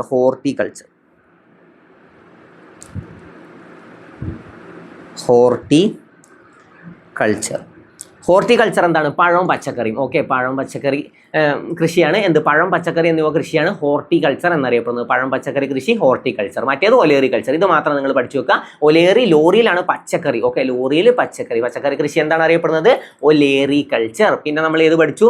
മത്സ്യകൃഷി പിച്ചല്ലേ. അപ്പോൾ പിസി കൾച്ചർ അല്ലേ. പിസി കൾച്ചർ പട്ടുനൂൽപ്പുഴു സാരി, പട്ട് സാരി സെറി കൾച്ചർ. പിന്നെ നമ്മൾ ഏതാ പഠിച്ചത്? ഏതൊക്കെ ഓർമ്മ വരുന്നുണ്ടോ അല്ലേ? ഏതൊക്കെ ഓർമ്മ വരുന്നുണ്ടോ എന്ന് ആലോചിച്ച് നോക്ക്. ഏതെങ്കിലും കോഡുകൾ മനസ്സിൽ വരുന്നുണ്ടോ? ഞാൻ ഓരോന്നിൻ്റെ കൃഷി രീതി എന്താണെന്ന് ചോദിക്കുക. അപ്പോൾ അതുമായിട്ട് നിങ്ങൾക്ക് കോഡ് കണക്ട് ആവുന്നുണ്ടോ നോക്ക്. ആദ്യം പച്ചക്കറി എന്തുമായിട്ടാണ് നമ്മൾ കണക്ട് ചെയ്തത്? ലോറി ആയിട്ടാണ് അല്ലേ. അപ്പോൾ ഒലേറി കൾച്ചർ കിട്ടി. പിന്നെ പട്ടുനൂൽപ്പുഴു പട്ടുസാരി ആയിട്ട് കണക്ട് ചെയ്തു. അപ്പോൾ സെറി കൾച്ചർ നമുക്ക് കിട്ടും. പിന്നെ വെർമി കൾച്ചർ എന്താണ്? നമുക്ക് എന്ന് പറയുമ്പോൾ എന്തിനെ ഓർമ്മ വരും? മണ്ണിര. അപ്പോൾ അതും കിട്ടി. പിന്നെ ഏതാണ്? ഹോർട്ടിക്കൾച്ചർ പഴം പച്ചക്കറി. പിന്നെ ഏതാ നമ്മൾ പഠിച്ചത്?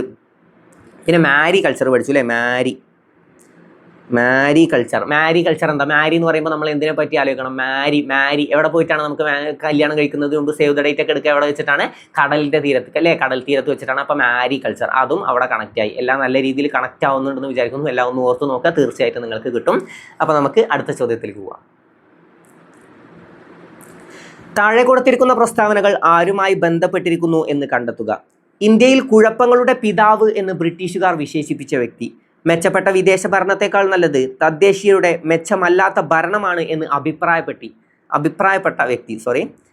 ഇന്ത്യയുടെ കിരീടം വെക്കാത്ത രാജകുമാരൻ എന്നറിയപ്പെടുന്ന വ്യക്തി. പിന്നെയും അദ്ദേഹത്തിൻ്റെ വാക്കുകളുണ്ട്. സ്വാതന്ത്ര്യം എൻ്റെ ജന്മാവകാശമാണ്, ഞാൻ അത് നേടുക തന്നെ ചെയ്യും. അതും ആരുടെ വാക്കുകളാണ്? അതൊക്കെ ഇദ്ദേഹത്തിൻ്റെ വാക്കുകളാണ്. പിന്നെ INC-യുടെ വാർഷിക സമ്മേളനത്തെ അവധിക്കാല വിനോദ പരിപാടികൾ എന്ന് വിശേഷിപ്പിച്ച വ്യക്തി.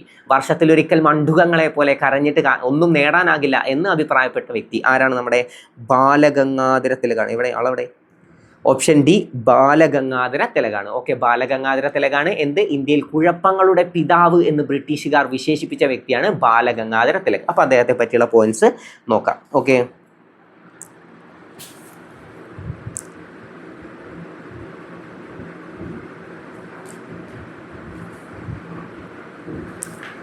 ബാലഗംഗാധര തിലക് എന്തൊക്കെയാണ് അറിയപ്പെടുന്നത്?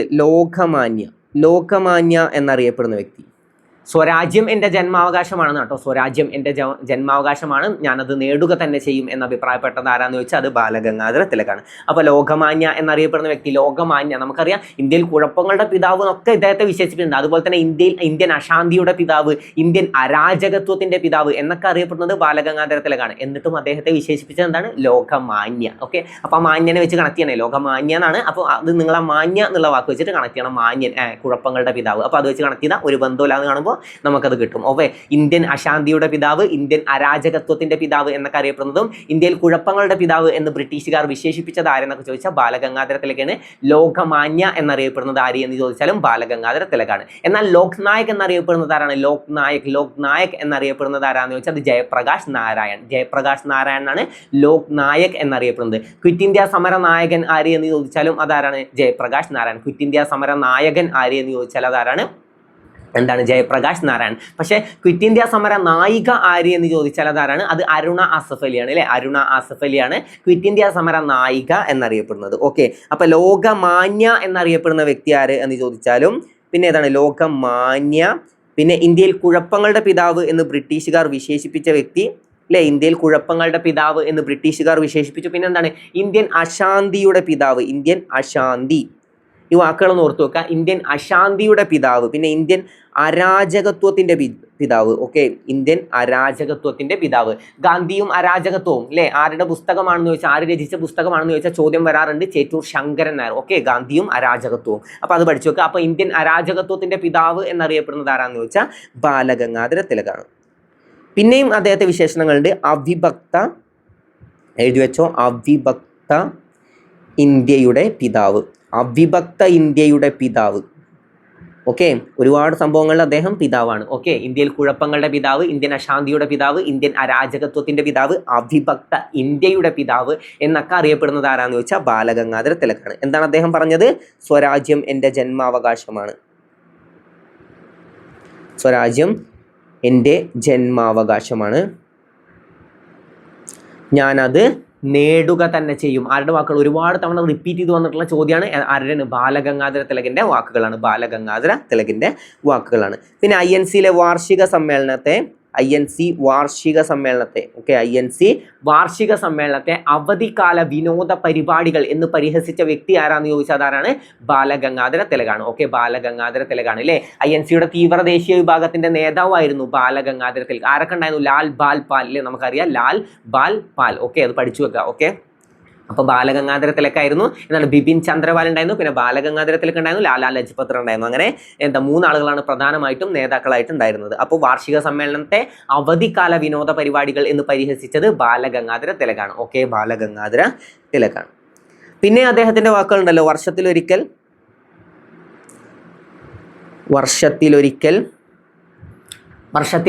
മണ്ഡുകങ്ങളെ പോലെ കരഞ്ഞിട്ട് ഒന്നും നേടാനാകില്ല എന്ന് അഭിപ്രായപ്പെട്ട വ്യക്തി ആര് എന്ന് ചോദിച്ചാലും ബാലഗംഗാധര തിലകാണ്. പിന്നെ അദ്ദേഹത്തിന്റെ പ്രധാനപ്പെട്ട പത്രങ്ങൾ മറാത്ത, കേസരി. ഓക്കെ, അദ്ദേഹത്തിന്റെ പ്രധാനപ്പെട്ട പത്രങ്ങളാണ് മറാത്ത, കേസരി എന്നിവ അദ്ദേഹത്തിന്റെ പ്രധാനപ്പെട്ട പത്രങ്ങളാണ്. നമ്മുടെ ബാച്ചിൽ ജോയിൻ ചെയ്തവർക്ക് നമ്മുടെ ബാച്ചിന്റെ ഡിസ്കഷൻ ഗ്രൂപ്പ് നിങ്ങൾക്കായിട്ട് തുറന്നു വരുമ്പോൾ അതിൽ ഞാൻ ടോപ്പിക്സിൽ ഇട്ടിട്ടുണ്ടായിരുന്നു. ഇപ്പോൾ അടുത്ത് 2 ദിവസം മുമ്പാണ് തോന്നുന്നു ഞാൻ ഇട്ടത്. അപ്പോൾ അതിലിട്ടപ്പോൾ നമ്മൾ പറഞ്ഞിട്ടുണ്ടായിരുന്നു ഏതാണ് പ്രധാനപ്പെട്ട പത്രങ്ങളും അതിന്റെ സ്ഥാപകരും നിങ്ങൾ പഠിക്കണം. ഇമ്പോർട്ടൻ്റ് ആയത് മാത്രം നമ്മുടെ ഡിസ്കഷൻ ഗ്രൂപ്പിൽ നമ്മൾ ഇട്ട് തരുന്നുണ്ട്. അപ്പോൾ നമ്മുടെ ഗ്രൂപ്പിൽ പെയ്ഡ് ഗ്രൂപ്പിൽ ഇനിയും ജോയിൻ ചെയ്യാത്തവരാണെങ്കിൽ എത്രയും പെട്ടെന്ന് ജോയിൻ ചെയ്യുക. ഗ്രൂപ്പിന്റെ ഡീറ്റെയിൽസ് നമ്മൾ കമന്റ് ബോക്സിൽ ഒരു നമ്പർ കൊടുത്തിട്ടുണ്ട്. ആ നമ്പറിൽ നിങ്ങൾ ബന്ധപ്പെട്ട ഗ്രൂപ്പിന്റെ മുഴുവൻ ഡീറ്റെയിൽസ് നിങ്ങൾക്ക് ഷെയർ ചെയ്ത് തരും. അപ്പോൾ താല്പര്യം ഉണ്ടെങ്കിൽ മാത്രം, ഡീറ്റെയിൽസ് കേട്ട ശേഷം താല്പര്യം ഉണ്ടെങ്കിൽ മാത്രം ജോയിൻ ചെയ്യുക. ദിവസവും നിങ്ങൾ 10-20 മിനിറ്റ് മാത്രം മാറ്റി വെച്ചാൽ മതിയാവും നമ്മൾ തരുന്നത് പഠിക്കാൻ. പിന്നെ നിങ്ങൾക്ക് ഡിസ്കസ് ചെയ്യാൻ വേണ്ടി നിങ്ങൾക്ക് ചിലപ്പോൾ സംശയങ്ങൾ ഉണ്ടാവും ഒരുപാട് തീർക്കാൻ. അപ്പോൾ അങ്ങനത്തെ കാര്യങ്ങളൊക്കെ ചോദിക്കാൻ വേണ്ടി രാത്രി 7 മണി മുതൽ 10 മണി വരെ നമ്മുടെ ഡിസ്കഷൻ ഗ്രൂപ്പ് വേറെയാണ്, അത് നമ്മൾ തുറന്നിടും. അപ്പോൾ അതിൽ നിങ്ങൾ കയറി കഴിഞ്ഞാൽ ആ ഡിസ്കഷൻ ഗ്രൂപ്പിൽ നിങ്ങൾക്ക് ഡൗട്ട്സ് ഉണ്ടെങ്കിൽ ചോദിച്ചു കഴിഞ്ഞാൽ അതറിയുന്ന മറ്റൊരാൾ അതിന് റെസ്പോണ്ട് ചെയ്യും. പിന്നെ നിങ്ങൾക്ക് ദിവസവും കുറച്ച് ടോപ്പിക്കുകൾ തരും, 2-3 ടോപ്പിക്കുകൾ തരുള്ളൂ. അത് നിങ്ങൾക്ക് പറ്റുന്ന അത്രയും ഡിസ്കസ് ചെയ്യുക. അപ്പോൾ നിങ്ങൾ ഡിസ്കസ് ചെയ്ത് പഠിക്കുമ്പോൾ കുറച്ചും കൂടി നിങ്ങളുടെ ഉള്ളിൽ നല്ല രീതിയിൽ ഉള്ളിലേക്ക് കയറും. അപ്പോൾ അതിനാണ് നമുക്ക് ആ സമയം ഡിസ്കഷന് വേണ്ടി ഉപയോഗിക്കുന്നത്. അതിനാണ്. ഓക്കെ, അപ്പോൾ ഗ്രൂപ്പിൽ ജോയിൻ ചെയ്യാത്തവരാണെങ്കിൽ താല്പര്യം ഉണ്ടെങ്കിൽ മാത്രം എത്രയും പെട്ടെന്ന് ജോയിൻ ചെയ്യാം കേട്ടോ. അപ്പോൾ എന്താണ് മറാത്ത കേസരി. ഓക്കെ, പിന്നെ 1916 ഹോം റൂൾ പ്രസ്ഥാനം, ഹോം റൂൾ ലീഗ് സ്ഥാപിച്ചത് അല്ലേ? ഹോം റൂൾ ലീഗ് സ്ഥാപിക്കാൻ നേതൃത്വം നൽകി. Home rule league. Okay, home rule league അത് ജസ്റ്റ് ഒന്ന് മനസ്സിലാക്കി നോക്കുക. 1916 ഹോം റൂൾ ലീഗ് സ്ഥാപിക്കാൻ നേതൃത്വം നൽകി. പിന്നെ 1916 തന്നെയാണ് ലക്നൗ ഉടമ്പടി. ഓക്കെ, ലക്നൗ ഉടമ്പടി. ലക്നൗ ഉടമ്പടിയിൽ ഒപ്പുവെച്ചത് ആരൊക്കെയെന്ന് ചോദിച്ചത് ആരൊക്കെയാണ്? ബാലഗംഗാധര തിലകും, പിന്നെ ആരാണ്? മുഹമ്മദ് അലി ജിന്ന അല്ലേ? പാകിസ്ഥാന്റെ രാഷ്ട്രീയ പിതാവ് പാകിസ്ഥാന്റെ രാഷ്ട്രപിതാവ് എന്നറിയപ്പെടുന്നത് ആരാന്ന് ചോദിച്ചാൽ അതാരാണ്? മുഹമ്മദ് അലി ജിന്ന. അപ്പോൾ അവർ രണ്ടാളുമാണ് ഏതിൽ 1916 ലക്നൗ ഉടമ്പടിയിൽ ഒപ്പുവെച്ചത്. അപ്പോൾ അതും കൂടി ഒന്ന് മനസ്സിലാക്കി വെക്കുക. അപ്പോൾ ഏതാണ്? ബാലഗംഗാധര തിലകുമായി ബന്ധപ്പെട്ട് ഇത്ര പോയിന്റ്സ് ക്ലിയർ ആയല്ലോ. എന്തൊക്കെയാണ് നമ്മൾ പഠിച്ചത്? ഇന്ത്യൻ അശാന്തിയുടെ പിതാവ്. ചോദ്യം വരും, ഇന്ത്യൻ അശാന്തിയുടെ പിതാവ് എന്നറിയപ്പെടുന്നത് ആര്? ഇന്ത്യൻ അരാജകത്വത്തിന്റെ പിതാവ് എന്നറിയപ്പെടുന്നത് ആര് എന്നൊക്കെ ചോദ്യം വന്ന അതാരാണ്? ബാലഗംഗാധര തിലകാണ്. പിന്നെ എന്താണ്? ഇന്ത്യയിൽ കുഴപ്പങ്ങളുടെ പിതാവ് എന്ന് ബ്രിട്ടീഷുകാർ വിശേഷിപ്പിച്ചത് ആരെയാണ്? അവിഭക്ത ഇന്ത്യയുടെ പിതാവ് എന്നറിയപ്പെടുന്നത് ആരാണ്? സ്വരാജ്യം എന്റെ ജന്മാവകാശമാണ്, ഞാനത് നേടുക തന്നെ ചെയ്യും എന്ന് അഭിപ്രായപ്പെട്ടത് ആരാണ്? INCയുടെ വാർഷിക സമ്മേളനത്തെ അവധിക്കാല വിനോദ പരിപാടികൾ എന്ന് അഭിപ്രായപ്പെട്ടത് ആര് അല്ലെ? എന്ന് പരിഹസിച്ചത് ആര് എന്ന് ചോദ്യം വരും. പിന്നെ ബാലഗംഗാധര തിലകിന്റെ പ്രശസ്തമായ പത്രങ്ങൾ ഏതൊക്കെ? മറാത്ത, കേസരി. 1916 ലക്നൗ ഉടമ്പടിയിൽ ജിന്നക്കൊപ്പം ഒപ്പുവെച്ചത് ആര്? ഒരു ചോദ്യമാണ് അല്ലേ? ലക്നൗ ഉടമ്പടിയിൽ ഒപ്പുവെച്ചത് ആരാണ്? ബാലഗംഗാധര തിലക്. അപ്പോൾ എല്ലാതും ഒന്ന് ഓർത്ത് നോക്കുക, കിട്ടുന്നുണ്ടോ നോക്കുക. പ്രധാനമായിട്ടുള്ള പോയിന്റ്സ് ഒക്കെ ഒന്ന് റിവൈസ് ചെയ്ത് നോക്കുക. ഇനി ഇന്ത്യക്ക് ഒരു ഭരണഘടന വേണമെന്ന് ആദ്യം അഭിപ്രായപ്പെട്ട വ്യക്തി ആര്? ഇന്ത്യക്ക് ഒരു ഭരണഘടന വേണമെന്ന് ആദ്യം അഭിപ്രായപ്പെട്ട വ്യക്തി ആരാണ്? ഇന്ത്യക്ക് ഒരു ഭരണഘടന വേണമെന്ന് ആരാണ്? MN റോയ് ആണ് അല്ലേ? MN Roy. Option B MN Roy ആണ്. ഓക്കെ, ആരാണ്? ജവഹർലാൽ നെഹ്റു ഇന്ത്യൻ ഭരണഘടനയുടെ ആമുഖത്തിന്റെ ശില്പി. MN റോയ് എന്താണ്? MN റോയ് ഇന്ത്യക്ക് ഒരു ഭരണഘടന വേണമെന്ന് ആവശ്യപ്പെട്ടു. BN റാവു ഇന്ത്യൻ ഭരണഘടനയ്ക്ക് ഒരു ആമുഖം വേണമെന്ന് ആവശ്യപ്പെട്ടു. ഡോക്ടർ BR അംബേദ്കർ ഇന്ത്യൻ ഭരണഘടനയുടെ പിതാവ് എന്നറിയപ്പെടുന്ന വ്യക്തിയാണ് ഡോക്ടർ BR അംബേദ്കർ അല്ലെ? ആധുനിക എന്നറിയപ്പെടുന്ന വ്യക്തിയാണ് ആര്? Doctor BR Ambedkar. അപ്പൊ നമുക്ക് നോക്കാം. ഇന്ത്യക്ക് ഒരു ഭരണഘടന വേണമെന്ന് ആദ്യം ആവശ്യപ്പെട്ടു. നമ്മൾ ഭരണഘടനാ നിർമ്മാണ സമിതിയൊക്കെ പല ക്ലാസ്സിലും ചർച്ച ചെയ്തിട്ടുണ്ട്. ഉടനെ തന്നെ ഇനിയും റിപ്പീറ്റ് ചെയ്ത് കൊണ്ടുവരണമെങ്കിൽ നമ്മൾ തീർച്ചയായിട്ടും കൊണ്ടുവരും. അപ്പൊ നമുക്ക് ഇപ്പോൾ ഇത് നോക്കാം. ഇന്ത്യക്ക് ഒരു ഭരണഘടന വേണമെന്ന് ആദ്യം ആവശ്യപ്പെട്ട വ്യക്തി MN റോയ് ആണ്. N വരെ വിട്ട് എഴുതാ ഒരു കാര്യത്തിനാണ്. MN Roy. Okay, MN Roy ആണ് ഇന്ത്യക്ക് ഒരു ഭരണഘടന വേണമെന്ന് ആവശ്യപ്പെട്ടത്. ഓക്കെ, മനം നൊന്ത്. ഓക്കെ, നിങ്ങളൊന്ന് ആലോചിച്ച് നോക്കുക. ആ സമയത്ത് ബാക്കി രാജ്യങ്ങൾക്കൊക്കെ ഭരണഘടന ഉണ്ട് നമ്മളിങ്ങനെ കേൾക്കുകയാണ്. ഇപ്പോൾ ഉദാഹരണത്തിന് MN റോയ് കേൾക്കുകയാണ്. അപ്പോൾ എന്താണ് MN റോയ് നിങ്ങൾക്ക് ഓർത്ത് വെക്കാനാണ്. അപ്പം മനം നൊന്തുകൊണ്ട് റോയ് പറയാണ് നമ്മുടെ രാജ്യത്തിനും ഒരു ഭരണഘടന വേണം, നമ്മുടെ രാജ്യത്തിനും ഒരു ഭരണഘടന വേണം എന്ന് ആദ്യം അഭിപ്രായപ്പെട്ട വ്യക്തിയാണ് MN റോയ്. അദ്ദേഹം ഒരു പത്രത്തിലൂടെയാണ് അഭിപ്രായപ്പെട്ടത്. ഏതാണ്? ദി ഇന്ത്യൻ പാട്രിയറ്റ് എന്ന പത്രത്തിലൂടെയാണ് അദ്ദേഹം അഭിപ്രായപ്പെട്ടത്. അത് മാർക്ക് ചെയ്ത് വെച്ചോ, കാരണം ദ ഇന്ത്യൻ പാട്രിയറ്റ് ആ പത്രം. ഓക്കെ, ഏത് പത്രത്തിലൂടെയാണ് ഇന്ത്യക്ക് ഒരു ഭരണഘടന എന്ന ആശയം ആദ്യമായിട്ട് മുന്നോട്ട് വെച്ചത് എന്ന ചോദ്യം വന്ന ദ ഇന്ത്യൻ പാട്രിയറ്റ്. ഓക്കെ, ഇത് ഇന്ത്യൻ പാട്രിയറ്റ് ആരാണ്? മനം നൊന്ത് റോയ്. അപ്പോൾ MN അത് വെച്ചിട്ട് കണക്ട് ചെയ്യുക. MN റോയ് ആണ് ഇന്ത്യക്ക് ഒരു ഭരണഘടന വേണമെന്ന് ആദ്യം ആവശ്യപ്പെട്ടത്. എന്നാൽ ഇന്ത്യക്ക് ഒരു ഭരണഘടന വേണമെന്ന് ആദ്യം ആവശ്യപ്പെട്ട പാർട്ടി ഏതാണെന്ന് ചോദിച്ചാൽ അത് INC അല്ല, ഇന്ത്യൻ നാഷണൽ കോൺഗ്രസ് അല്ല. ഏതാണ്? സ്വരാജ് പാർട്ടിയാണ്. സ്വരാജ് പാർട്ടി. ഓക്കെ, സ്വരാജ് പാർട്ടിയാണ് ഇന്ത്യക്ക് ഒരു ഭരണഘടന എന്ന ആവശ്യം ആദ്യമായി മുന്നോട്ട് വെച്ചത്. ഏത് പാർട്ടിയാണ് മുന്നോട്ട് വെച്ചതെന്ന് ചോദിച്ചാൽ ഏതാണ്? സ്വരാജ് പാർട്ടിയാണ്. സ്വരാജ് പാർട്ടി. സ്വരാജ് പാർട്ടിയുടെ പ്രസിഡന്റ് ആരാന്നൊക്കെ ചോദ്യം വരാണ്ട്. CR ദാസ് ആണ്. സെക്രട്ടറി മോത്തിലാൽ നെഹ്റു ആണ് അല്ലേ? സെക്രട്ടറി മോത്തിലാൽ നെഹ്റു ആണ്. നേതൃത്വം നൽകിയത് ആരൊക്കെയാണെന്ന് കിട്ടിയല്ലോ. അപ്പോൾ ആരൊക്കെയാണ്? CR ദാസും Motilal Nehru. President CR Das, secretary Motilal Nehru. പിന്നെയും ചോദ്യം വരാറുണ്ട് സ്വരാജ് പാർട്ടി രൂപീകരിക്കാൻ കാരണമായ സമ്മേളനം. ഇങ്ങനെ ഒരു പാർട്ടി രൂപീകരിക്കാൻ ഒരു INC സമ്മേളനം നടത്തുന്നത് അതേതാണ്? 1922 ഗയാ സമ്മേളനം. ഗയാ സമ്മേളനം 1922 ഗയാ സമ്മേളനത്തിലാണ് സ്വരാജ് പാർട്ടി രൂപീകരിക്കാൻ കാരണമായ സമ്മേളനം നടന്നത്. എന്നിട്ട് സ്വരാജ് പാർട്ടി എപ്പോഴാണ് രൂപീകൃതമായത് എന്ന് ചോദിച്ചാൽ 1923 ജനുവരി 1-നാണ്. 1923 ജനുവരി 1. ഓക്കെ, സ്വരാജ് പാർട്ടി രൂപീകരിക്കാൻ കാരണമായ സമ്മേളനം 1922 ഗയാ സമ്മേളനം. അപ്പോൾ ആദ്യം ആവശ്യപ്പെട്ട പാർട്ടിയാണ് സ്വരാജ് പാർട്ടി. ആദ്യം ആവശ്യപ്പെട്ട വ്യക്തിയാണ് MN റോയ്. അപ്പോൾ INC ആവശ്യപ്പെട്ടത് എപ്പോഴാണ്? അപ്പോൾ എല്ലാവർക്കും ഡൗട്ട് ഉണ്ടാവില്ല, INC ഇത് ആവശ്യപ്പെടണ്ടേ? INC എപ്പോഴാണ് ആവശ്യപ്പെട്ടത്? INC ഔദ്യോഗികമായിട്ട് ഇന്ത്യക്ക് ഒരു ഭരണഘടന വേണമെന്ന് ആവശ്യപ്പെട്ടത് 1937 ഫൈസാപൂർ സമ്മേളനത്തിലാണ്. ഫൈസാപൂർ സമ്മേളനം. അല്ലെ 1937 ഫൈസാപൂർ സമ്മേളനത്തിലാണ് ഇന്ത്യക്ക് ഒരു ഭരണഘടന വേണമെന്ന് ഇന്ത്യൻ നാഷണൽ കോൺഗ്രസ് ഔദ്യോഗികമായിട്ട് ആവശ്യപ്പെട്ടത്. എപ്പോഴാണ്? 1937 ഫൈസാപൂർ സമ്മേളനത്തിൽ. ആ സമ്മേളനത്തിൽ ഒരു പ്രത്യേകത ഉണ്ട്. ആദ്യത്തെ ഗ്രാമ സമ്മേളനമാണ്. ഇന്ത്യൻ നാഷണൽ കോൺഗ്രസിന്റെ ആദ്യ ഗ്രാമ സമ്മേളനം ഏത് എന്ന് ചോദിച്ചാൽ അതേതാണ്? അത് ഫൈസാപൂർ സമ്മേളനമാണ് അല്ലെ 1937 ഫൈസാപൂർ സമ്മേളനം. ഓക്കെ, അപ്പൊ ഇന്ത്യക്ക് ഒരു ഭരണഘടന വേണമെന്ന് ആദ്യം ആവശ്യപ്പെട്ടത് MN റോയാണ്. ആദ്യം ആവശ്യപ്പെട്ട പാർട്ടിയാണ് സ്വരാജ് പാർട്ടി. INC ആവശ്യപ്പെട്ടത് ഫൈസാപൂർ സമ്മേളനത്തിലാണ്. INC ഔദ്യോഗികമായിട്ട് ആവശ്യപ്പെട്ടത് 1937 ഫൈസാപൂർ സമ്മേളനത്തിലാണ് അല്ലെ.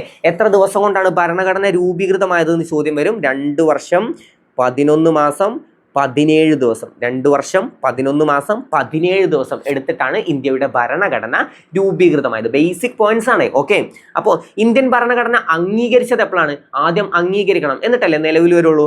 1949 നവംബർ 26. 1949 നവംബർ 26 ഇന്ത്യയുടെ ഭരണഘടന അംഗീകരിച്ചത്. ഇന്ത്യയുടെ ഭരണഘടന അംഗീകരിച്ചത് 1949 നവംബർ 26. 1949 നവംബർ 26 ഇന്ത്യയുടെ ഭരണഘടന അംഗീകരിച്ചത്. അംഗീകരിച്ച ദിവസമാണ്. അപ്പൊ നമ്മൾ ആലോചിക്കും എപ്പോഴാണ് ഇന്ത്യയുടെ ഭരണഘടന നിലവിൽ വന്നത്? അത് 1950 ജനുവരി 26. ഓക്കെ, ജനുവരി 26 ഇന്ത്യയുടെ ഭരണഘടന നിലവിൽ വന്നത്. അത് ശ്രദ്ധിച്ച് തന്നെ പഠിക്കണം. അംഗീകരിച്ചത് എന്ന് ചോദ്യം വന്നാൽ അവിടെ താഴെ ഓപ്ഷനിൽ 1950 ജനുവരി 26 ഉണ്ടാവും. അത് തെറ്റാണ്. അംഗീകരിച്ച ശേഷമേ നിലവിൽ വരൂ. ആദ്യം അംഗീകരിക്കണം. 49 അംഗീകരിച്ചത്, അതിനുശേഷമാണ് നിലവിൽ വന്നത്. അപ്പൊ ചോദ്യങ്ങൾ ഞാൻ എപ്പോഴും പറയുന്നത് പോലെ ശ്രദ്ധിച്ച് മനസ്സിലാക്കി നിങ്ങൾ വായിച്ചാൽ തീർച്ചയായിട്ടും ആൻസർ ചെയ്യാൻ പറ്റും. ആദ്യം അംഗീകരിക്കണ്ടേ? അപ്പൊ അംഗീകരിച്ചത് എന്ന് നിങ്ങൾ വായിക്കുമ്പോൾ മനസ്സിലേക്ക് കയറിപ്പോണ്ടത് നിലവിൽ വന്നതല്ല. അംഗീകരിച്ചത് എന്ന് വായിച്ചാൽ അംഗീകരിച്ചത് എന്ന് തന്നെ മനസ്സിലാക്കി വെക്കണം. അപ്പൊ 1949 നവംബർ 26. ഈ നവംബർ 26 എന്ത് ദിനമായിട്ടാണ് ആചരിക്കുന്നത്? ഇന്ത്യയിൽ ഭരണഘടനാ ദിനമായി ആചരിക്കുന്നത് എന്ന് ചോദിച്ചാൽ അതേതാണ്? നവംബർ 26 അല്ലെ. നവംബർ 26 ഭരണഘടനാ ദിനമാണ്, നിയമ ദിനമാണ്. ഇന്ത്യയിൽ നിയമദിനമായി ആചരിക്കുന്നതും നവംബർ 26. നവംബർ 26. ഓക്കെ, ഭരണഘടനാ ദിനം, പിന്നെ ഏതാണ്? നിയമദിനം, ക്ഷീരദിനം. ഓക്കെ, പാൽ ദിനം. ക്ഷീരദിനമായിട്ട് ആചരിക്കുന്നത് നവംബർ 26. ജസ്റ്റ് ഒന്ന് മനസ്സിലാക്കി വെക്കുക. അപ്പൊ നിയമദിനം എന്നാന്ന് ചോദിച്ചാൽ നവംബർ 26, ഭരണഘടനാ ദിനം എന്നാന്ന് ചോദിച്ചാലും നവംബർ 26. ഭരണഘടന നിലവിൽ വന്നത് 1950 ജനുവരി 26. അപ്പൊ അത്ര കാര്യങ്ങൾ ഏകദേശം ക്ലിയർ. അപ്പൊ നമുക്ക് ചോദ്യം വരും, ഇന്ത്യൻ ഭരണഘടനയ്ക്ക് ഒരു ആമുഖം എന്നത് ആവശ്യപ്പെട്ട വ്യക്തി ആരാന്ന് ചോദിച്ചാൽ അത് BN Rao. Okay, BN Rao ആണ് ഏതാണ്? ഇന്ത്യൻ ഭരണഘടനയ്ക്ക് ഒരു ആമുഖം വേണമെന്ന് ആവശ്യപ്പെട്ട വ്യക്തി. ഇന്ത്യൻ ഭരണഘടനയുടെ ആമുഖത്തിന്റെ ശില്പി ആരാണ്? അത് നെഹ്റുവാണ്. നമുക്കൊക്കെ അറിയാം, ജവഹർലാൽ നെഹ്റു ആണ് ഇന്ത്യൻ ഭരണഘടനയുടെ ആമുഖത്തിന്റെ ശില്പി. എന്താണ് ആമുഖമായിട്ട് മാറിയത്? ലക്ഷ്യപ്രമേയമാണ് അല്ലെ. ലക്ഷ്യപ്രമേയമാണ് ഭരണഘടനയുടെ ആമുഖമായിട്ട് മാറിയത്. അപ്പൊ ഭരണഘടനയുടെ ആമുഖമായിട്ട് മാറിയത് ലക്ഷ്യപ്രമേയം. ഏതാണ്? ലക്ഷ്യപ്രമേയം. ലക്ഷ്യപ്രമേയം അവതരിപ്പിച്ചതൊക്കെ നമ്മൾ പഠിച്ചതാണ്. 1946 ഡിസംബർ 13 നെഹ്റു ആണ് ലക്ഷ്യപ്രമേയം ഭരണഘടനാ നിർമ്മാണ സമിതി അവതരിപ്പിച്ചത്. അത് 1947 ജനുവരി 22 അംഗീകരിച്ചു. അതാണ് പിന്നീട് ഭരണഘടനയുടെ ആമുഖമായിട്ട് മാറിയത് അല്ലെ. ആമുഖം ഒരേ ഒരു തവണയാണ് ഭേദഗതി ചെയ്തിട്ടുള്ളത്. അത് 42ാം ഭേദഗതിയാണ്. ചോദ്യം വരാറുണ്ട് അല്ലെ. മിനി കോൺസ്റ്റിറ്റ്യൂഷൻ എന്നറിയപ്പെടുന്ന ഭരണഘടനാ ഭേദഗതിയാണ് 42ാം ഭേദഗതി അല്ലെ. 42ാം ഭേദഗതിയാണ് മിനി കോൺസ്റ്റിറ്റ്യൂഷൻ എന്നറിയപ്പെടുന്ന ഭരണഘടനാ ഭേദഗതി. ഈ 42ാം ഭേദഗതി ഏത് വർഷമാണെന്ന് ചോദിച്ചാൽ ഈ 4+2 ഒന്ന് കൂട്ട്. 4+2 എത്രയാണ്? 6 അപ്പോൾ 1976 അത് വെച്ച് കണക്ട് ചെയ്യുക. 44ാം ഭേദഗതി ഏതാ വർഷം ചോദിച്ചാൽ 1978 അപ്പോൾ 4+4 8 അത് വെച്ചിട്ടും കണക്ട് ചെയ്യുക. ഓക്കെ, അപ്പോൾ ഭേദഗതികളുടെ ഒരു ക്ലാസ് നമുക്ക് ചെയ്യാം കേട്ടോ. ഭേദഗതികൾ പലരും ആവശ്യപ്പെട്ടൊരു ക്ലാസ് ആയിരുന്നു. അപ്പോൾ നമുക്ക് എത്രയും പെട്ടെന്ന് തന്നെ ചെയ്യാൻ ശ്രമിക്കാം. ഭേദഗതികളുടെ ഇമ്പോർട്ടൻ്റ് ആയിട്ടുള്ള ഭേദഗതി മാത്രം ഉൾപ്പെടുത്തിക്കൊണ്ട് നമുക്കൊരു ക്ലാസ് ചെയ്യാം. ഓക്കെ, അതുപോലെ നിങ്ങൾക്ക് ആവശ്യം വരുന്ന ടോപ്പിക്കുകൾ ഏതാ, നിങ്ങൾക്ക് പഠിക്കാൻ ടഫ് ആയിട്ടുള്ള ടോപ്പിക്കുകൾ ഏതാണെന്നൊക്കെ എന്നെ അറിയിക്കുക. എന്നെ കൊണ്ട് പറ്റുന്ന അത്രയും രീതിയിൽ നിങ്ങളുടെ ഉള്ളിലേക്ക് ഞാൻ എങ്ങനെയും ഇഞ്ചെക്ട് ചെയ്ത് തരാം. ജസ്റ്റ് റിവൈസ് ചെയ്യല്ലാതെ നിങ്ങൾക്ക് എന്തെങ്കിലും കോഡുകളൊക്കെ ഉപയോഗിച്ച് നിങ്ങൾക്ക് മനസ്സിലാക്കി തരാൻ പറ്റുമെങ്കിൽ എനിക്കത് സാധിക്കും എന്നുണ്ടെങ്കിൽ ഞാനത് തീർച്ചയായിട്ടും ഞാൻ ഉപയോഗപ്പെടുത്തും. ഓക്കെ, അപ്പോൾ ഞാൻ തീർച്ചയായിട്ടും ചെയ്യാൻ ശ്രമിക്കാം. നിങ്ങൾക്ക് ഏത് ഭാഗമാണ് വേണ്ടതെന്നുള്ളത് നിങ്ങൾ തീർച്ചയായിട്ടും കമൻറ്റ് ചെയ്യുക. ഏറ്റവും കൂടുതൽ ആവശ്യപ്പെടുന്ന കമൻറ്റുകൾ ഏതൊക്കെയാണെന്ന് നോക്കിയിട്ട് ഞാൻ നല്ല നല്ല ക്ലാസ്സുകൾ എത്രയും പെട്ടെന്ന് തന്നെ നല്ല രീതിയിൽ തന്നെ ചെയ്യാൻ ശ്രമിക്കാം. ഓക്കെ, നല്ല രീതിയിൽ നിങ്ങൾക്ക് അത് ഉപകാരപ്പെടും എന്ന രീതിയിൽ തന്നെ നമുക്ക് ട്രൈ ചെയ്യാം കേട്ടോ. ഓക്കെ, അപ്പോൾ പറ്റുന്ന അത്രയും കോഡുകളും കണക്ഷനൊക്കെ ഉപയോഗിച്ചിട്ടും പിന്നെ നിങ്ങൾക്ക് എങ്ങനെയും മനസ്സിലാക്കി തരാൻ ഞാൻ ശ്രമിക്കാം. ഓക്കെ, അപ്പോൾ ടഫുള്ള ഭാഗങ്ങൾ ഏതാണെന്ന് വെച്ചാൽ നിങ്ങൾ കമൻറ്റ് ചെയ്തോ, നമുക്ക് എങ്ങനെയൊക്കെ ക്ലാസ് ചെയ്ത് സെറ്റാക്കി എടുക്കാം കേട്ടോ. ഓക്കെ, അപ്പോൾ ഇത്ര കാര്യങ്ങൾ ഭരണഘടന ആമുഖമൊക്കെ ആയിട്ട് ബന്ധപ്പെട്ട് ഇത്ര ബേസിക് ഒന്ന് അറിഞ്ഞിരിക്കുക. ഓക്കെ, ആമുഖത്തിൽ പരാമർശിച്ചിട്ടുള്ള ഒരേ ഒരു ഡേറ്റ് ഏതാണെന്ന് ചോദ്യം വരാറുണ്ട്. 1949 നവംബർ 26. അതൊരു ചോദ്യമാണ്. ഓക്കെ, അതൊരു റാങ്ക് മേക്കിംഗ് ക്വസ്റ്റ്യൻ ആവാൻ ചാൻസ് ഉണ്ട്. 1949 നവംബർ 26 ആമുഖത്തിൽ പരാമർശിച്ചിട്ടുള്ള ഒരേ ഒരു ഡേറ്റ്. പിന്നെ നമ്മുടെ ഭരണഘടനയുടെ ആമുഖം അടങ്ങിയ പേജിനെ അലങ്കരിച്ച് മനോഹരമാക്കിയത് ആരാ? നമുക്ക് ജസ്റ്റ് അലങ്കരിച്ചതെന്ന് മാത്രം പഠിച്ചാൽ മതി. പക്ഷെ നിങ്ങൾ ഇങ്ങനെ പഠിച്ചോ, അലങ്കരിച്ച് മനോഹരമാക്കിയത് റാം മനോഹർ സിൻഹ. ഓക്കെ, റാം മനോഹർ സിൻഹ. ഓക്കെ, റാം മനോഹർ സിൻഹ. അപ്പോൾ ഈ മനോഹരമാക്കി എന്ന് പഠിച്ചു വെച്ചാൽ നമുക്ക് അവിടെ മനോഹർ കിട്ടുമല്ലോ. റാം മനോഹർ സിൻഹയാണ് ആമുഖം അടങ്ങിയ പേജിനെ അലങ്കരിച്ച് മനോഹരമാക്കിയത്. അപ്പോൾ അതും അവിടെ കണക്റ്റ് ആയി. ഓക്കെ, അപ്പോൾ ഇത്രയും കാര്യങ്ങളാണ് നമ്മൾ ഇന്നത്തെ ക്ലാസ്സിലൂടെ ഡിസ്കസ് ചെയ്യുന്നത്. ഇന്ന് ഡിസ്കസ് ചെയ്ത ഇത്രയും കാര്യങ്ങൾ നിങ്ങൾക്ക് നല്ല രീതിയിൽ തന്നെ ക്ലിയർ ആയിട്ടുണ്ടെന്ന് വിശ്വസിക്കുന്നു. നമ്മൾ പറഞ്ഞ ഏതെങ്കിലും ഭാഗങ്ങൾ നിങ്ങൾക്ക് കിട്ടാതെ പോയിട്ടുണ്ടെങ്കിൽ, ഏതെങ്കിലും ഭാഗം ഇതുവരെ കേൾക്കാത്തതാണെങ്കിൽ, അല്ലെങ്കിൽ അതുമായി ബന്ധപ്പെട്ടതൊന്നും നിങ്ങൾ പഠിച്ചിട്ടില്ലെങ്കിൽ ആ ഭാഗങ്ങൾ മാർക്ക് ചെയ്ത് വെക്കുക. നല്ല രീതിയിൽ കവർ ചെയ്ത് പോവുക. നമ്മുടെ ഗ്രൂപ്പിൽ നമ്മൾ ഓരോരുത്തർക്കുമുള്ള സ്റ്റഡി പ്ലാൻ തന്നിട്ടുണ്ട്. അതിപ്പോൾ ഗ്രൂപ്പിൽ ഓരോ എക്സാമുകൾക്കും വേണ്ട ഏത് രീതിയിൽ പഠിക്കണം എന്നുള്ളത്, ഇപ്പോൾ അസിസ്റ്റന്റ് സെയിൽസ്മാൻ വേറെ രീതിയിലും ഫയർമാൻ നിങ്ങൾ വേറെ രീതിയിലും അതുപോലെ തന്നെ CPO വേറെ രീതിയിലൊക്കെ പഠിക്കാനുള്ളൊരു മെത്തേഡ് ഞാൻ ഗ്രൂപ്പിൽ ഷെയർ ചെയ്തിട്ടുണ്ട്. ഗ്രൂപ്പിൽ നമ്മൾ മീറ്റിംഗ് വിളിച്ചു കൂട്ടുമ്പോൾ നിങ്ങളുടെ സംശയങ്ങളൊക്കെ ചോദിക്കാൻ, നമ്മൾ സൂമിൽ മീറ്റിംഗ് വിളിക്കുമ്പോൾ നിങ്ങൾക്ക് പറ്റുന്ന അത്രയും സംശയങ്ങൾ ചോദിക്കാനൊക്കെ സമയം കൊടുക്കാറുണ്ട്. അപ്പം പറ്റുന്ന അത്രയും സംശയങ്ങൾ നിങ്ങൾക്ക് തീർക്കാനും ആ സംശയങ്ങളുമായി ബന്ധപ്പെട്ട് നിങ്ങൾക്ക് എന്താണ് സൊല്യൂഷൻ ഉള്ളതെന്ന് അപ്പോൾ പറഞ്ഞു തരാനും ഒക്കെ നമ്മൾ ഗ്രൂപ്പ് ഉപയോഗപ്പെടുത്തുക. ഗ്രൂപ്പിലുള്ള ആളുകൾ അത് നല്ല രീതിയിൽ ഉപയോഗപ്പെടുത്തുക. ഗ്രൂപ്പിൽ ജോയിൻ ചെയ്യാത്ത ആളുകളാണെങ്കിൽ എത്രയും പെട്ടെന്ന് തന്നെ ജോയിൻ ചെയ്യുക. തീർച്ചയായിട്ടും നിങ്ങൾക്ക് ഉപകരിക്കും. തീർച്ചയായിട്ടും കൂടെ തന്നെ നിന്നിട്ട് പറ്റുന്ന അത്രയും സപ്പോർട്ട് ഞാൻ തരും. തീർച്ചയായിട്ടും ഗ്രൂപ്പിൽ നിന്ന് മുഴുവൻ ആളുകളും റാങ്ക് ലിസ്റ്റിൽ കയറണം എന്ന് തന്നെയാണ് എൻ്റെ ആഗ്രഹം. അതുകൊണ്ടാണ് ഓരോ ആളുകൾക്കും വ്യത്യസ്തമായ സ്റ്റഡി പ്ലാനൊക്കെ ഇപ്പോൾ ഓരോരുത്തർ പേഴ്സണലായിട്ട് എന്നോട് വന്ന് ചോദിക്കുകയാണെങ്കിലും തീർച്ചയായിട്ടും ഞാൻ മെസ്സേജ് കാണുകയാണെങ്കിൽ അവർക്ക് വേറെ സ്റ്റഡി പ്ലാൻസ് തന്നെ ഞാൻ കൊടുക്കും. അവർക്ക് ഇനി ഏത് രീതിയിൽ പഠിച്ചാലാവും റാങ്ക് നേടാൻ പറ്റുക, അങ്ങനെ ഓരോ സ്റ്റഡി പ്ലാനും സത്യം പറഞ്ഞാൽ ഫുൾ മെൻറ്റർഷിപ്പ് നമ്മുടെ ഭാഗത്തു നിന്ന് ഉണ്ടാവും. നമ്മുടെ ഭാഗത്ത് നിന്ന് ഞാൻ മാത്രമേ ഉള്ളൂ, എന്നാലും എൻ്റെ ഭാഗത്ത് നിന്ന് തന്നെ ഉണ്ടാവും. എനിക്ക് നേരിട്ട് മെസ്സേജ് അയക്കാം, ഞാൻ നേരിട്ട് തന്നെ റിപ്ലൈ തരും. കാരണം വേറെ ആരും എനിക്ക് സഹായിക്കാൻ ഹെൽപ്പിനൊന്നും ആരുമില്ല, ഞാൻ തന്നെ നോക്കി നടത്തുകയാണ്. അപ്പോൾ എന്തായാലും നിങ്ങൾ ചോദിക്കുകയാണെങ്കിൽ, ഞാൻ മെസ്സേജ് കാണുകയാണെങ്കിൽ, ഒരുപാട് മെസ്സേജ് വന്നാൽ ചിലപ്പോൾ കാണാതെ പോയാൽ നിങ്ങളൊന്നും കൂടി എനിക്ക് മെസ്സേജ് അയച്ചാൽ മതി. പക്ഷേ മെസ്സേജ് കണ്ടു കഴിഞ്ഞാൽ തീർച്ചയായിട്ടും ഞാൻ നിങ്ങൾക്ക് വേണ്ട റെസ്പോൺസ് തരും. നിങ്ങൾ എങ്ങനെയെങ്കിലും റാങ്ക് നേടണം എന്നത് എൻ്റെ കൂടി നല്ലൊരു ആവശ്യമാണ്. എനിക്ക് നമ്മൾ LGSനൊക്കെ ഒരുപാട് ആളുകൾ ലിസ്റ്റിലൊക്കെ കയറിയപ്പോൾ ഒരുപാട് സന്തോഷം തോന്നി. അതുപോലെ തന്നെ ഇനി വരുന്ന ഓരോ എക്സാമുകൾക്കും പറ്റുന്ന അത്രയും ലിസ്റ്റിൽ നമ്മുടെ ബാച്ചിലുള്ള സ്റ്റുഡൻസ് തീർച്ചയായിട്ടും ഉണ്ടാവണം. അതിനുവേണ്ടി മാക്സിമം സപ്പോർട്ട് എൻ്റെ ഭാഗത്തു നിന്നുണ്ടാവും. ഓരോ എക്സാമിന് മുമ്പ് നമുക്ക് ഓരോ മീറ്റിങ്ങുകൾ നമ്മൾ അറേഞ്ച് ചെയ്യും. അതിന് മുമ്പ് നിങ്ങൾ ചെറിയ എന്തെങ്കിലും സ്റ്റെപ്സുകളിൽ മാറ്റം വരുത്താണെങ്കിൽ അതൊക്കെ നമ്മൾ ഗ്രൂപ്പിൽ അറിയിക്കും. അപ്പോൾ ഗ്രൂപ്പിൽ ജോയിൻ ചെയ്യാത്തവരാണെങ്കിൽ എത്രയും പെട്ടെന്ന് തന്നെ ജോയിൻ ചെയ്യുക. ഗ്രൂപ്പിൻ്റെ ഡീറ്റെയിൽസ് വേണമെങ്കിൽ താഴെ കാണുന്ന നമ്പറിൽ നിങ്ങൾ വാട്സപ്പ് ചെയ്യുക. അപ്പോൾ ഗ്രൂപ്പിലുള്ള എല്ലാവരും തീർച്ചയായിട്ടും പറയുന്ന കാര്യങ്ങൾ അതുപോലെ തന്നെ ഫോളോ ചെയ്യുക. നിങ്ങൾക്ക് ഏത് എക്സാമിന് വേണ്ടി ഞാൻ ഏത് രീതിയിലാണോ സ്റ്റഡി പ്ലാൻ തന്നിട്ടുള്ള ആ പ്ലാൻ നിങ്ങൾ അതുപോലെ വർക്കൗട്ട് ചെയ്ത് നോക്കുക. നല്ലൊരു ചേഞ്ച് നിങ്ങളിൽ കാണാൻ കഴിയും. നിങ്ങളുടെ മാർക്കിലും അത് നിങ്ങൾക്ക് തീർച്ചയായിട്ടും കാണാൻ കഴിയും. പിന്നെ എക്സാമിന് മുമ്പ് നിങ്ങൾക്ക് സ്ട്രെസ് മാനേജ് ചെയ്യാനും ടെൻഷൻ കുറക്കാനൊക്കെ നമ്മൾ വോയിസുകളായിട്ടും അല്ലെങ്കിൽ മീറ്റിംഗ് ആയിട്ടൊക്കെ നമ്മൾ എന്തായാലും വരും. അപ്പോൾ അതൊക്കെ കേട്ട് നിങ്ങൾക്ക് എന്തായാലും പലരും അഭിപ്രായങ്ങൾ കിട്ടുന്നുണ്ട്. ഗ്രൂപ്പിൽ നിന്ന് തന്നെ പല അഭിപ്രായങ്ങളും ഗ്രൂപ്പിലുള്ള ആളുകൾ നമുക്ക് പേഴ്സണലായിട്ട് അയക്കുന്നുണ്ട്. അതിൽ ഒരുപാട് സന്തോഷം. പലർക്കും ടെൻഷനൊക്കെ നല്ല രീതിയിൽ കുറഞ്ഞ എക്സാം അറ്റൻഡ് ചെയ്യാൻ പറ്റുന്നുണ്ട്. അപ്പോൾ എന്തായാലും വേണ്ട എല്ലാം നിങ്ങൾക്ക് തരാൻ പറ്റുന്ന എല്ലാ സഹായവും എൻ്റെ ഭാഗത്ത് ഞാൻ തീർച്ചയായിട്ടും തരും. അപ്പോൾ ഗ്രൂപ്പിൽ ജോയിൻ ചെയ്യാത്തവരാണെങ്കിൽ എത്രയും പെട്ടെന്ന് തന്നെ ജോയിൻ ചെയ്യുക. അപ്പോൾ നമുക്ക് ഇതുപോലുള്ള മറ്റൊരു ക്ലാസ്സുമായിട്ട് നമുക്ക് വീണ്ടും കാണാം. ഈ ക്ലാസ് നിങ്ങൾക്ക് ഉപകാരപ്പെട്ടു എന്ന് തോന്നുകയാണെങ്കിൽ മാത്രം ഈ ചാനൽ സബ്സ്ക്രൈബ് ചെയ്യുക. നിങ്ങളുടെ വലിയൊരു അഭിപ്രായങ്ങൾ തീർച്ചയായിട്ടും കമൻറ്റായി രേഖപ്പെടുത്തുക. വീഡിയോ ഇഷ്ടപ്പെട്ടെങ്കിൽ മാത്രം ഒന്ന് ലൈക്ക് ചെയ്യുക. അതാകുമ്പോൾ ഇത് കൂടുതൽ ആളുകളിലേക്ക് എത്താൻ അത് സഹായിക്കും. അപ്പോൾ ഇതുപോലുള്ള മറ്റൊരു ക്ലാസ്സുമായിട്ട് നമുക്ക് വീണ്ടും കാണാം. താങ്ക്